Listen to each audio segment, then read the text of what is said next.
അമ്മേ പരിശുദ്ധമേ, ദൈവമാതാവേ, കൃപാസനത്തിലൂടെ ഞങ്ങൾക്കും ഞങ്ങളുടെ ദേശത്തിനും അമ്മ മധ്യസ്ഥം തേടിത്തന്ന എല്ലാ അനുഗ്രഹങ്ങൾക്കും കൃപകൾക്കും ഞങ്ങളിപ്പോൾ ഹൃദയം നിറഞ്ഞ നന്ദി പറയുന്നു.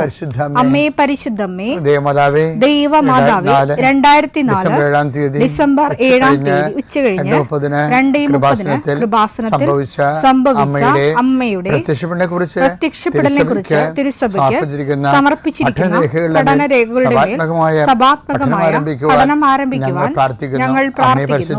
അമ്മേ പരിശുദ്ധമേ, ഭൂസ്വർലോകങ്ങളുടെ രാജ്ഞിയായ അങ്ങേയ്ക്ക് ഭൗമസംരക്ഷണത്തിനായി പ്രപഞ്ചപ്രകൃതിയെ തന്നെ തിരുസഭ പ്രതിഷ്ഠിക്കുവാൻ ഈ പ്രത്യക്ഷീകരണം വഴി ഇടയാക്കണമേ. പരിശുദ്ധമേ, ജപമാല മാതാവേ, സകല കൃപാസനം പ്രാർത്ഥനയോടും ചേർത്ത് ഞങ്ങളിപ്പോൾ പ്രാർത്ഥിക്കുന്ന ഈ കുടുംബത്തിന്റെ പ്രത്യേക നിയോഗം പറ മക്കളെ.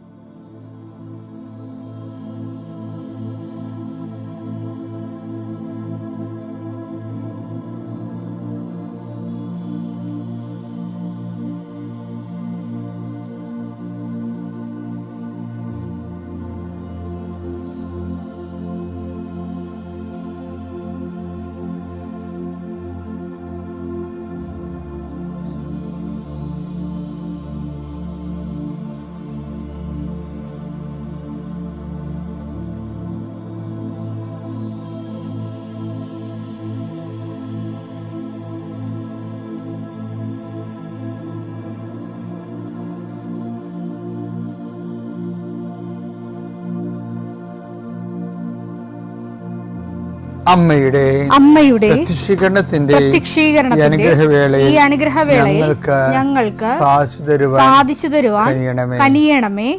ആമേൻ. വിശ്വാസ പ്രമാണം. സർവശക്തനായ പിതാവും ആകാശത്തിന്റെയും ഭൂമിയുടെയും സൃഷ്ടാവുമായ ദൈവത്തിൽ ഞാൻ വിശ്വസിക്കുന്നു. അവിടുത്തെ ഏകപുത്രനും ഞങ്ങളുടെ കർത്താവുമായ ഈശോമിശിഹായിലും ഞാൻ വിശ്വസിക്കുന്നു.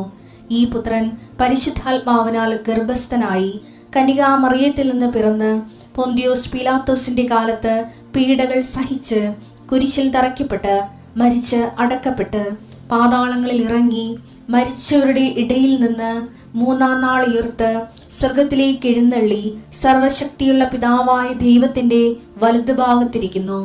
അവിടെ നിന്ന് ജീവിക്കുന്നവരെയും മരിച്ചവരെയും വിധിക്കുവാൻ വരുമെന്നും ഞാൻ വിശ്വസിക്കുന്നു. പരിശുദ്ധാത്മാവിലും ഞാൻ വിശ്വസിക്കുന്നു. വിശുദ്ധ കത്തോലിക്കാ സഭയിലും പുണ്യവാന്മാരുടെ ഐക്യത്തിലും പാപങ്ങളുടെ മോചനത്തിലും ശരീരത്തിന്റെ ഉയർപ്പിലും നിത്യമായ ജീവിതത്തിലും ഞാൻ വിശ്വസിക്കുന്നു. ആമേൻ. സ്വർഗ്ഗസ്ഥനായ ഞങ്ങളുടെ പിതാവേ, അങ്ങയുടെ നാമം പൂജിതമാകണമേ. അങ്ങയുടെ രാജ്യം വരണമേ.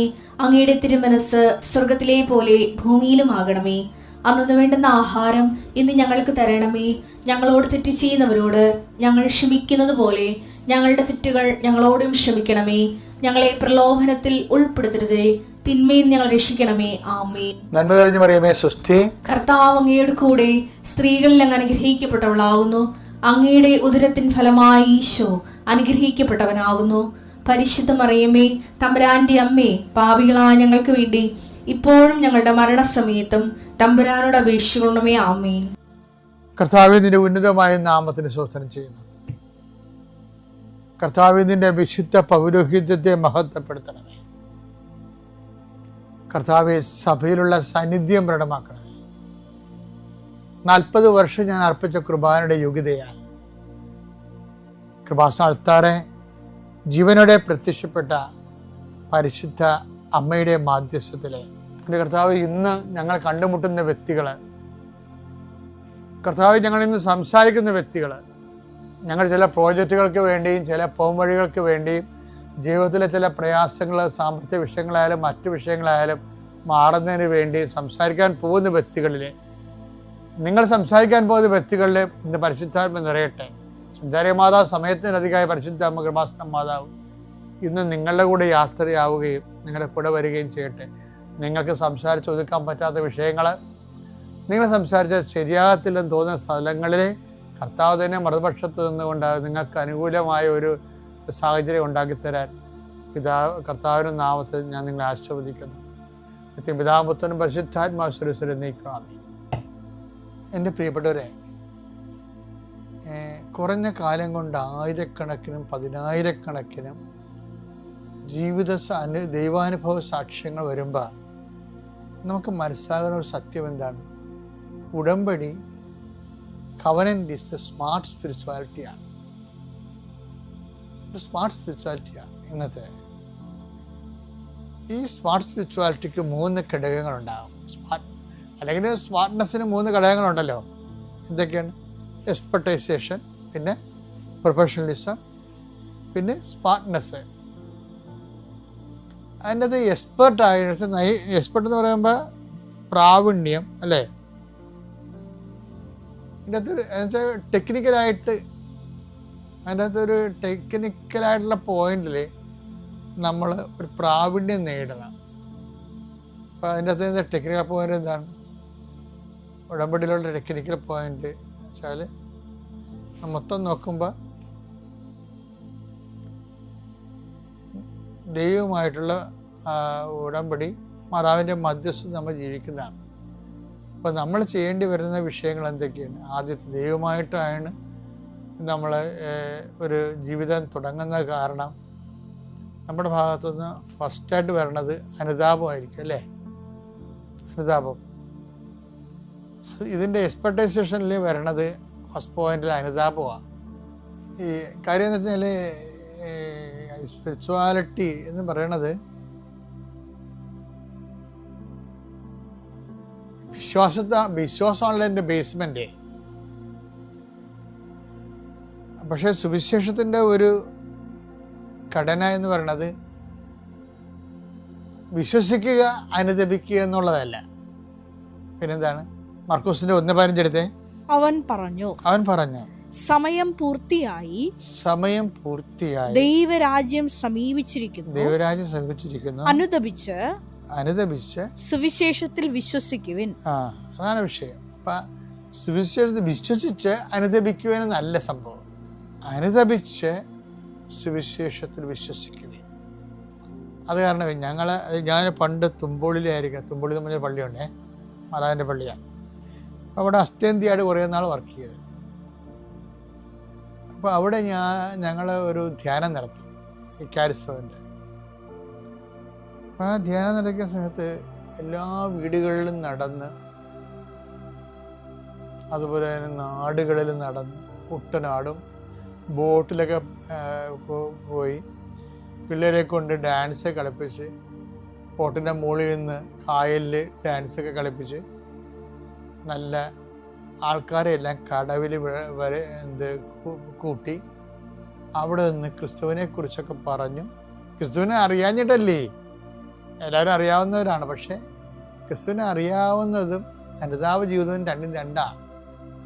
സത്യസന്ധമായിട്ട് അറിയാവുന്നവർ ആദ്യം അവർക്കുണ്ടാകുന്ന അനുതാപമാണ്. അപ്പം അതിനുവേണ്ടി ആണ് ഈ ഇതെല്ലാം നടത്തുന്നത്. അപ്പോൾ ധ്യാനത്തിനെ കുറിച്ച് പറയുമ്പോൾ ഇത് ഇടവകയിലോ എല്ലാ വീടുകളിലും പോയി മാസങ്ങളോളം മധ്യസ്ഥ പ്രാർത്ഥന നടത്തി 92 ചെയ്ത പരിപാടിയാണ്. പിന്നെ കടലോരത്തെല്ലാം പോയി അവിടെയുള്ള എല്ലാവരും കടപ്പുറത്ത് വിളിച്ചു കൂട്ടി അവർക്ക് അനുതാപ ശുശ്രൂഷ നടത്തി. അല്ല എന്ത് കഴിഞ്ഞാൽ അവസാനം ഈ ജനുവരി 15-ാം തീയതി ധ്യാനത്തിലേക്ക് ആൾക്കാർ വരുന്ന മുമ്പ് തന്നെ 3 ദിവസം മുമ്പ് തന്നെ പള്ളി കുമ്പസാരം തുടങ്ങി. എന്താ, ആൾക്കാർ ഇങ്ങനെ ക്യൂ നിൽക്കുകയാണ്. അത് എന്നെ എപ്പോഴും എന്നെ അല്ലാതെ ചിന്തിച്ചുള്ള വിഷയമാണ്. ധ്യാനം തുടങ്ങിയിട്ടില്ലേ? ധ്യാനം 15-ാം തീയതി അല്ലെങ്കിൽ 12-ാം തീയതി ആൾക്കാർ കുമ്പസാരിക്കാൻ തുടങ്ങി. അപ്പോൾ അതെന്ന് വെച്ച് കഴിഞ്ഞാൽ അതാണ് ആദ്യം അനുതാപമാണ്. ശരിക്കും പറഞ്ഞാൽ സുവിശേഷം നിങ്ങൾ വായിക്കുന്നതിന് മുമ്പില്ലേ, ഇപ്പം അരമണിക്കൂർ സുവിശേഷം വായിക്കൂലേ നമ്മൾ. സുവിശേഷം വായിക്കണ മുമ്പ് തന്നെ എൻ്റെ മക്കൾ കുറച്ച് നേരം വെറുതെ എടുത്ത് വായിക്കരുത്. ഇതെന്ത് ചെയ്യണം? ഇത് വായിക്കാനുള്ള യോഗ്യത നേടാൻ വേണ്ടി കുറച്ച് നേരം കുമ്പസാരത്തിൻ്റെ ജപമൊക്കെ ചൊല്ലി അതിനുശേഷം നമ്മുടെ മനസ്സ് എവിടെയെങ്കിലും ഒരു വീഴ്ച വന്നിട്ടുണ്ടെങ്കിൽ ദൈവത്തോട് മാപ്പ് ചോദിച്ചു ഒരു മനസ്താപകരണം ചൊല്ലിയിട്ട് വേണം സുവിശേഷം വായിക്കാൻ. എന്നാൽ അതാണ് എൻ്റെ കടന, എൻ്റെ എക്സ്പെക്ടേഷൻ അതാണ്. അനുദപിക്കുക, സുവിശേഷത്തിൽ വിശ്വസിക്കുക എന്ന് പഠിച്ച് നോക്കുക. ആദ്യമായി തന്നെ ഈ തിരുവൽത്താരയിൽ വരുവാനും അമ്മയുടെ പ്രത്യക്ഷീകരണത്തിൻ്റെ സ്ഥിരം സാക്ഷികളാക്കി എന്നെ എൻ്റെ കുടുംബത്തെയും ഉയർത്തിയതിന് 1000 നന്ദി പറയുന്നു. എൻ്റെ പേര് അലീന ഷാജു, ഇതെൻ്റെ മമ്മി ജാനി ഷാജു. ഞങ്ങൾ വരുന്നത് മയൽത്തമാത ക്നാനായ ചർച്ച്, ബൈസൺ വാലി, ഇടുക്കിയിൽ നിന്നാണ്. ഞാൻ ആദ്യമായി ഉടമ്പടി എടുക്കുന്നത് 2024 ജാനുവരി 2. ഞാൻ +2 കഴിഞ്ഞിട്ട് ജർമ്മൻ പഠിക്കാൻ പോവുകയായിരുന്നു. B2ൻ്റെ കോഴ്സെല്ലാം കഴിഞ്ഞ് B2ന് ഡേറ്റ് എടുക്കണം. അപ്പോൾ എല്ലാവർക്കും അറിയാവുന്ന പോലെ തന്നെ B2ൻ്റെ ഡേറ്റ് എടുക്കാൻ ഭയങ്കര പാടാണ്. പക്ഷേ എന്നാലും അവിടെ തൊട്ട് മാതാവ് എൻ്റെ കൂട്ടത്തിൽ എപ്പോഴും ഉണ്ടായിരുന്നു. ഞാൻ ഡേറ്റ് എടുക്കാൻ വേണ്ടി ഏജൻറ്റിന് ഡീറ്റെയിൽസ് എല്ലാം പറഞ്ഞ് ചോദിച്ചു കഴിഞ്ഞപ്പം എനിക്ക് പെട്ടെന്ന് തന്നെ ആദ്യമായി തന്നെ എനിക്ക് 2 മൊഡ്യൂളിന് ഡേറ്റ് കിട്ടി. അതിന് ഞാൻ എക്സാമിന് ഡേറ്റ് എടുത്തു കഴിഞ്ഞ് എനിക്ക് ഹോൾ ടിക്കറ്റ് കിട്ടിക്കഴിഞ്ഞ് ഞാൻ ജോസഫ് അച്ഛൻ്റെ അടുത്ത് വന്ന് കൈവെപ്പ് ശുശ്രൂഷ വാങ്ങിച്ച് ലോക്കറ്റൊക്കെ തന്നു. അപ്പോൾ എല്ലാം അച്ഛൻ പോയി രക്ഷപ്പെട്ടു പോകും മോളെ എന്ന് പറഞ്ഞ് എന്നെ വിട്ടു. അങ്ങനെ ഞാൻ അച്ഛൻ്റെ അടുത്തുനിന്ന് അനുഗ്രഹങ്ങളെല്ലാം വാങ്ങിച്ച് കാശുരൂപമായിട്ട് ഞാൻ എക്സാമിന് പോയി. ഞാൻ നേർച്ച വസ്തുക്കളെല്ലാം ഉപയോഗിച്ചുകൊണ്ടാണ് പോയത്. ഞാനിവിടുന്ന് എക്സാമിന് പോകുമ്പോൾ പത്രം വാങ്ങിച്ച് എക്സാം സെൻറ്ററിൻ്റെ അവിടെ ഉള്ളവർക്ക് കൊടുത്തു. ഉപ്പ് ഞാൻ എൻ്റെ പോക്കറ്റിലിട്ട് എക്സാം സെൻറ്ററിൽ ആരും ചവിട്ടാത്ത രീതിയിൽ ഞാൻ ഇട്ടു. പിന്നെ കാശുരൂപം അവിടെ കൈപ്പിടിക്കുകയോ കഴുത്തിലിടാനോ ഒന്നും സമ്മതിച്ചില്ല.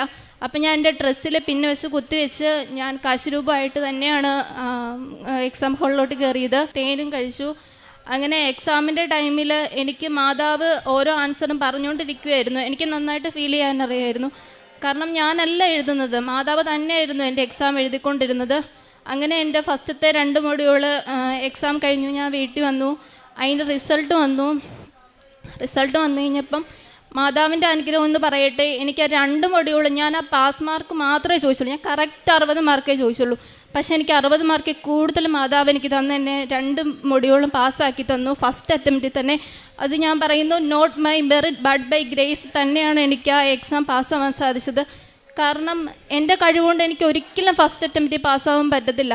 അത് മാതാവിൻ്റെ കൃപ കൊണ്ട് മാത്രമാണെന്ന് ഞാൻ ഉറച്ചു വിശ്വസിക്കുന്നു.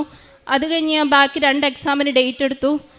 ഡേറ്റ് എടുക്കാൻ വേണ്ടി ഏജൻറ്റിന് കൊടുത്തു. അതും എനിക്ക് പെട്ടെന്ന് തന്നെ ഡേറ്റ് കിട്ടി. അന്നേരം ഞാൻ അച്ഛനെ കണ്ട് അനുഗ്രഹം വാങ്ങിച്ച് കാശുരൂപമായിട്ടാണ് ഞാൻ എക്സാമിന് പോയത്.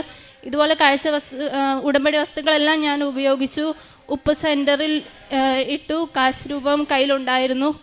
എക്സാം ഞാൻ പോയി എഴുതി. അതും എനിക്ക് മാതാവ് ആയിരുന്നു എൻ്റെ എക്സാം അറ്റൻഡ് ചെയ്തത്, ഞാനല്ലായിരുന്നു. അങ്ങനെ ആ എക്സാമിൻ്റെ റിസൾട്ട് വന്നു. അതിലെനിക്ക് 1 മൊഡ്യൂള് പാസ്സാവാൻ സാധിച്ചു. അതും ഞാൻ കറക്റ്റ് 60 മാർക്കേ ചോദിച്ചുള്ളൂ. എനിക്ക് 60 മാർക്കിൽ കൂടുതൽ മാർക്കെന്ന് മാതാവിനെ അനുഗ്രഹിച്ചു.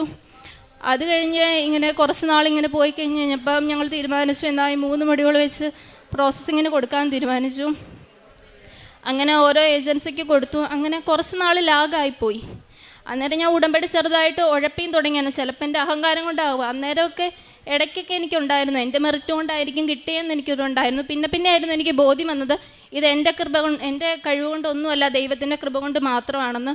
അങ്ങനെ കുറേ നാൾ അങ്ങനെ പോയി എൻ്റെ കൂട്ടത്തിലുള്ളവർ കയറിപ്പോകുന്നു. എൻ്റെ കൂട്ടത്തിൽ എനിക്കറിയാവുന്നവരെല്ലാം കയറിപ്പോകുന്നു. പിന്നെ ഞാൻ ഈ 3 മൊഡ്യൂൾ പാസ്സായി കഴിഞ്ഞാൽ എനിക്ക് ഉടനെ തന്നെ ഒരു മെറിറ്റും ഇല്ലാത്ത എനിക്ക് അമ്മ ജർമ്മൻ പഠിപ്പിക്കാനുള്ള ഭാഗ്യം എനിക്ക് തന്നു.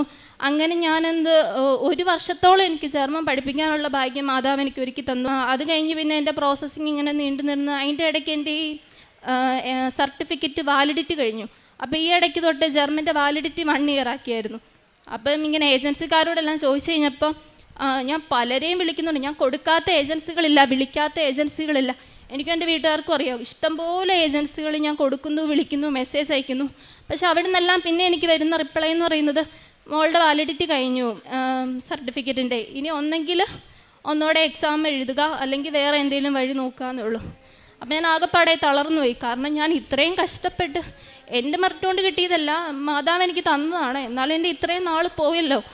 അങ്ങനെ ഞാനിത് എന്ത് ചെയ്യുമെന്ന് വിചാരിച്ച് എനിക്ക് ഭയങ്കര വിഷമമായി. ഞാൻ പിന്നെ പ്രാർത്ഥിക്കാൻ തുടങ്ങി. അങ്ങനെ ഒരു ദിവസം രാത്രി കുരിശ് വരയുടെ ടൈമിൽ ഞാനിങ്ങനെ കരഞ്ഞ് പ്രാർത്ഥിച്ചു, അമ്മേ മാതാവ് എന്നെ ആരുടെയും മുന്നിൽ നാണം കെടുത്തരുതേ. അമ്മ തന്നതാണ് എനിക്ക് ഈ 3 മുടികൾ, അപ്പം അമ്മ ബാക്കി ഇതെല്ലാം ചെയ്തോളണം എന്ന് പറഞ്ഞു. അപ്പം എൻ്റെ വീട്ടിൽ ഇങ്ങനെ ഒരു ടോക്ക് ഉണ്ടായി, ഇനിയിപ്പം വാലിഡിറ്റി കഴിഞ്ഞപ്പോൾ നമുക്ക് എന്നാ ഒരു പണി ചെയ്യാം, എന്നാൽ ഇപ്പോൾ ജർമ്മൻ എന്നാ നോക്കണ്ട, എന്നാൽ നാട്ടിൽ തന്നെ നേഴ്സിംഗ് പഠിക്കുമെന്ന് പറഞ്ഞ് വീട്ടുകാരുടെ അടുത്തുനിന്നും നാട്ടുകാരുടെ ഇടയ്ക്കൊന്നും ഭയങ്കര പ്രഷർ. എനിക്കാണെങ്കിൽ ഒട്ടും താങ്ങാൻ പറ്റുന്നില്ല. എനിക്കാണെങ്കിൽ ഞാൻ മാതാവിനോട് പ്രാർത്ഥിച്ചു, മാതാവ് ഇവരെല്ലാം ഇങ്ങനെയാണ് പറയുന്നത്, പക്ഷേ എനിക്ക് ജർമ്മനിക്ക് തന്നെ പോകണം, എനിക്ക് നാട്ടിലൊന്നും നേഴ്സിംഗ് പഠിക്കണ്ടെന്ന് ഞാൻ പറഞ്ഞു. അങ്ങനെ ഞാൻ മാതാവിനോട് ഇങ്ങനെ കരഞ്ഞ് പ്രാർത്ഥിച്ചു. ഞാൻ ഈ വചനം വെച്ച് പ്രാർത്ഥിക്കുമായിരുന്നു, ദൈവത്തിൻ്റെ ശക്തമായ കരുത്തും കയറി താഴ്മയോട് നിൽക്കുമെൻ, അവിടുന്ന് തക്ക സമയത്ത് നിങ്ങളെ ഉയർത്തിക്കൊള്ളുമെന്ന്. അങ്ങനെ എനിക്കിങ്ങനെ വിഷമം വരുമ്പോൾ ഞാൻ ബൈബിൾ എടുത്ത് വായിക്കുകയൊക്കെ ചെയ്യും. അപ്പോൾ എനിക്ക് മാതാവ് ഈശോ ഒരു ഹോപ്പ് തരുന്ന വചനങ്ങൾ എനിക്ക് തരുമായിരുന്നു. അപ്പോൾ എനിക്ക് ചെറിയ ചെറിയ ഹോപ്പ് ഉണ്ടായി, ഞാൻ എന്തായാലും എന്നെക്കുറിച്ചൊരു പദ്ധതി ഉണ്ട് മാതാവിനും ഈശോയ്ക്കും, അപ്പോൾ എനിക്ക് എന്തായാലും ഒരു വഴി തെളിച്ച് തരുമെന്ന് തന്നെ എനിക്കുണ്ടായിരുന്നു.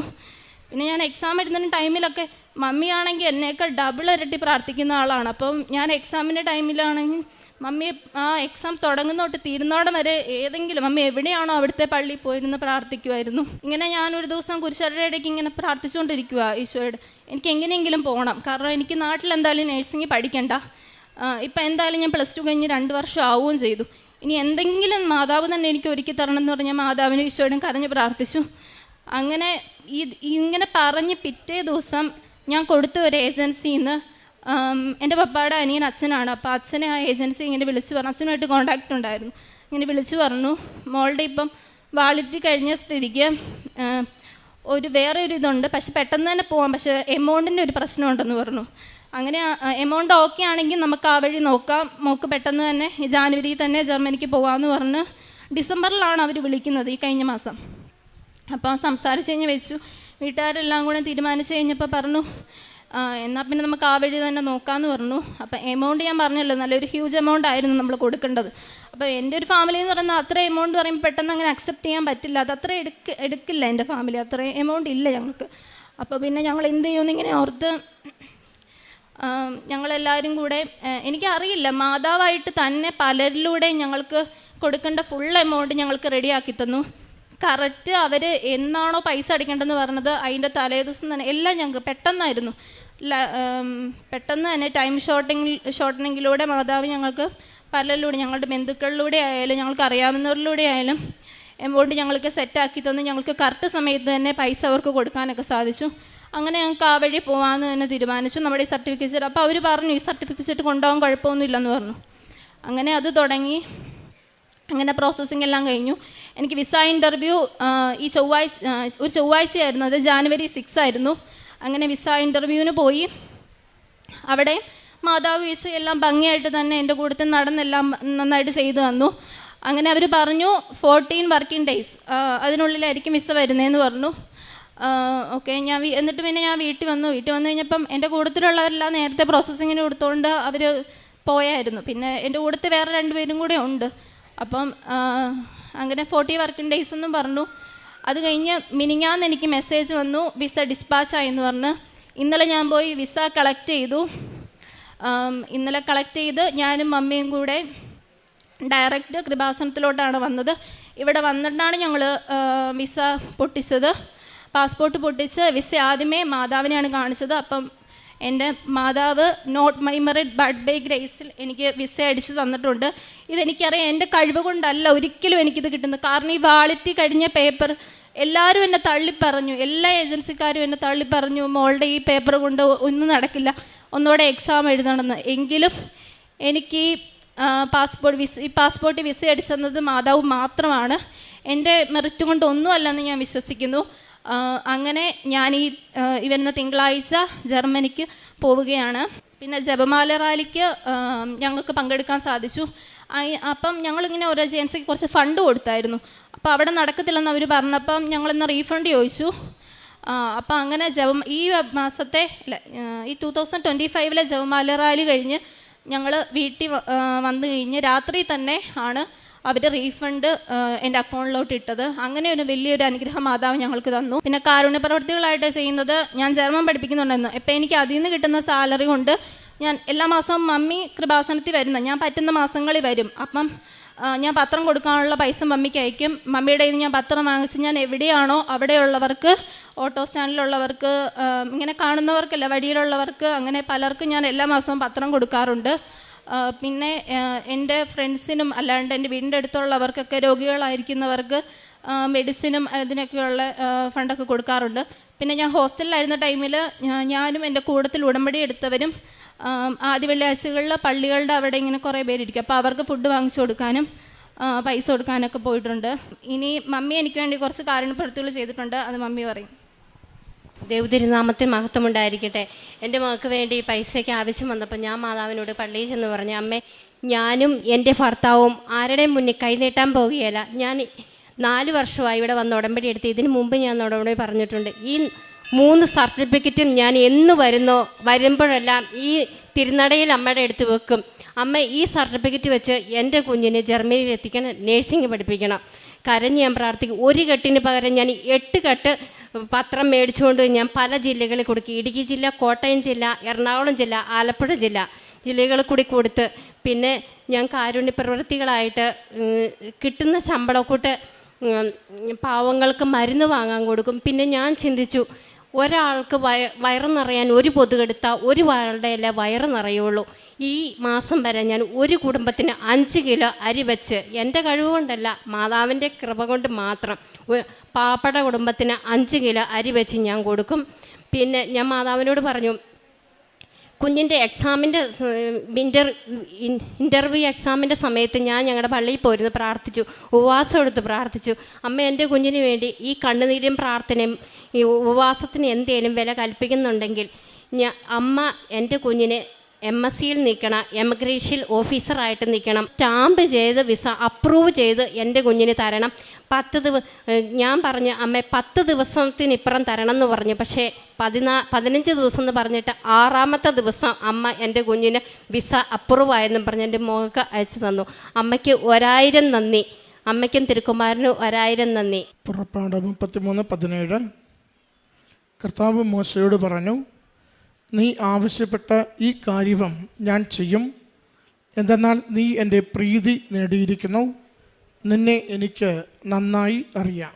അലീന എന്ന ഈ മകൾ തൻ്റെ ജർമ്മൻ ഭാഷാ പഠനവും അതിൻ്റെ പരീക്ഷകൾക്ക് അമ്മ വഴി ലഭിച്ച സവിശേഷമായ സംരക്ഷണവും ജർമ്മനിലേക്ക് പോകുവാനുള്ള പ്രോസസ്സ് കാലഘട്ടത്തിൽ അമ്മ മാതാവ് സവിശേഷമായി നയിച്ചതും പ്രതിസന്ധി വന്നപ്പോഴെല്ലാം പ്രത്യേകമാം വിധം അമ്മ കരുതി സാമ്പത്തിക മേഖലകളെ പലതരത്തിൽ ബലപ്പെടുത്തി മകൾക്ക് വിദേശത്തേക്ക് പോകുവാനുള്ള വഴി തുറന്നു കൊടുത്തതിൻ്റെ സന്തോഷമാണ് ഈ അൾത്താരയിൽ സാക്ഷ്യപ്പെടുത്തുന്നത്.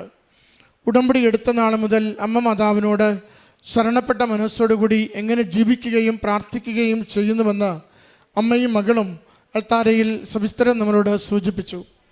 അതെപ്പോഴും ദൈവത്തെ ഉടമസ്ഥപ്പെടുത്തുകയുള്ള ഒരു ജീവിതമാണ്. അമ്മ മാതാവിൽ ആശ്രയിച്ചുകൊണ്ട് തങ്ങളുടെ ഇല്ലായ്മകളിലും ക്ലേശാവസ്ഥകളിലും ദൈവനാമത്തെ മഹത്വപ്പെടുത്തുന്ന പ്രേക്ഷിത പ്രവൃത്തികളിൽ സന്തോഷത്തോടെ പങ്കുചേർന്നുകൊണ്ടുള്ള ജീവിതമാണെന്ന് അമ്മയും മകളും ഒരുപോലെ ലോകത്തോട് വെളിപ്പെടുത്തുകയാണ്.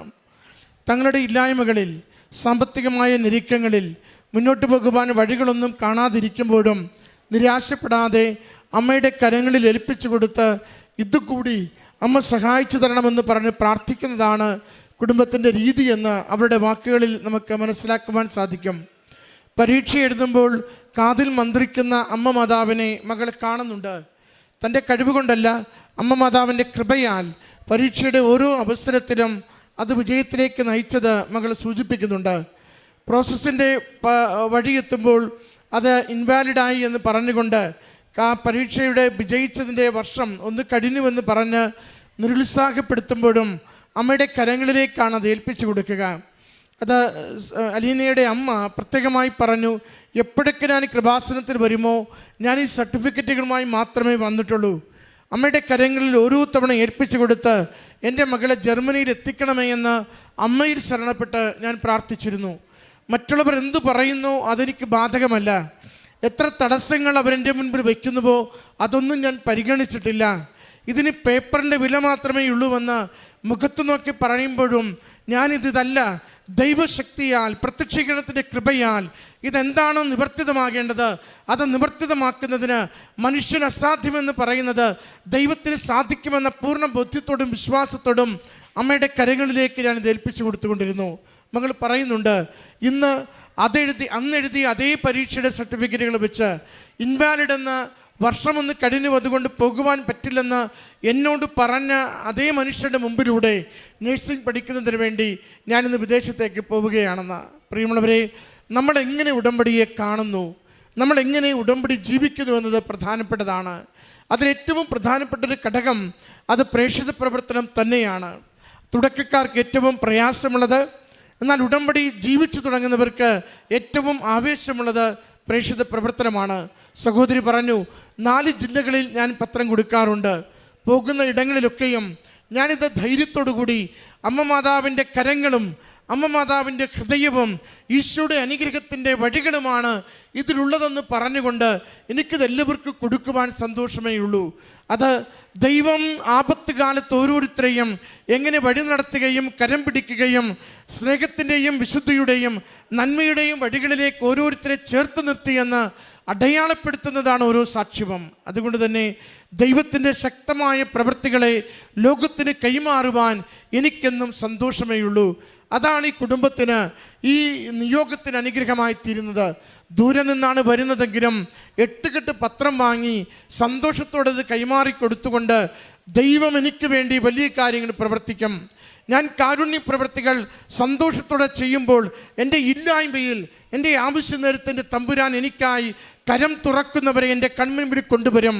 ഞങ്ങൾ ആരുടെ മുമ്പിലും കരം നീട്ടുന്നില്ലെങ്കിലും ദൈവം അത് ഞങ്ങൾക്കായി ഒരുക്കിത്തരുമെന്ന ആ ഒരു ഉറച്ച ശരണവും ബുദ്ധിയുമാണ് ഈ കുടുംബം ഈ അൾത്താരയിരുന്ന് സന്തോഷത്തോടെ അമ്മ മാതാവിൻ്റെ ഉടമ്പടി ജീവിതം ഞങ്ങൾക്ക് അനുഗ്രഹമായി എന്നേറ്റു പറയുന്നത്.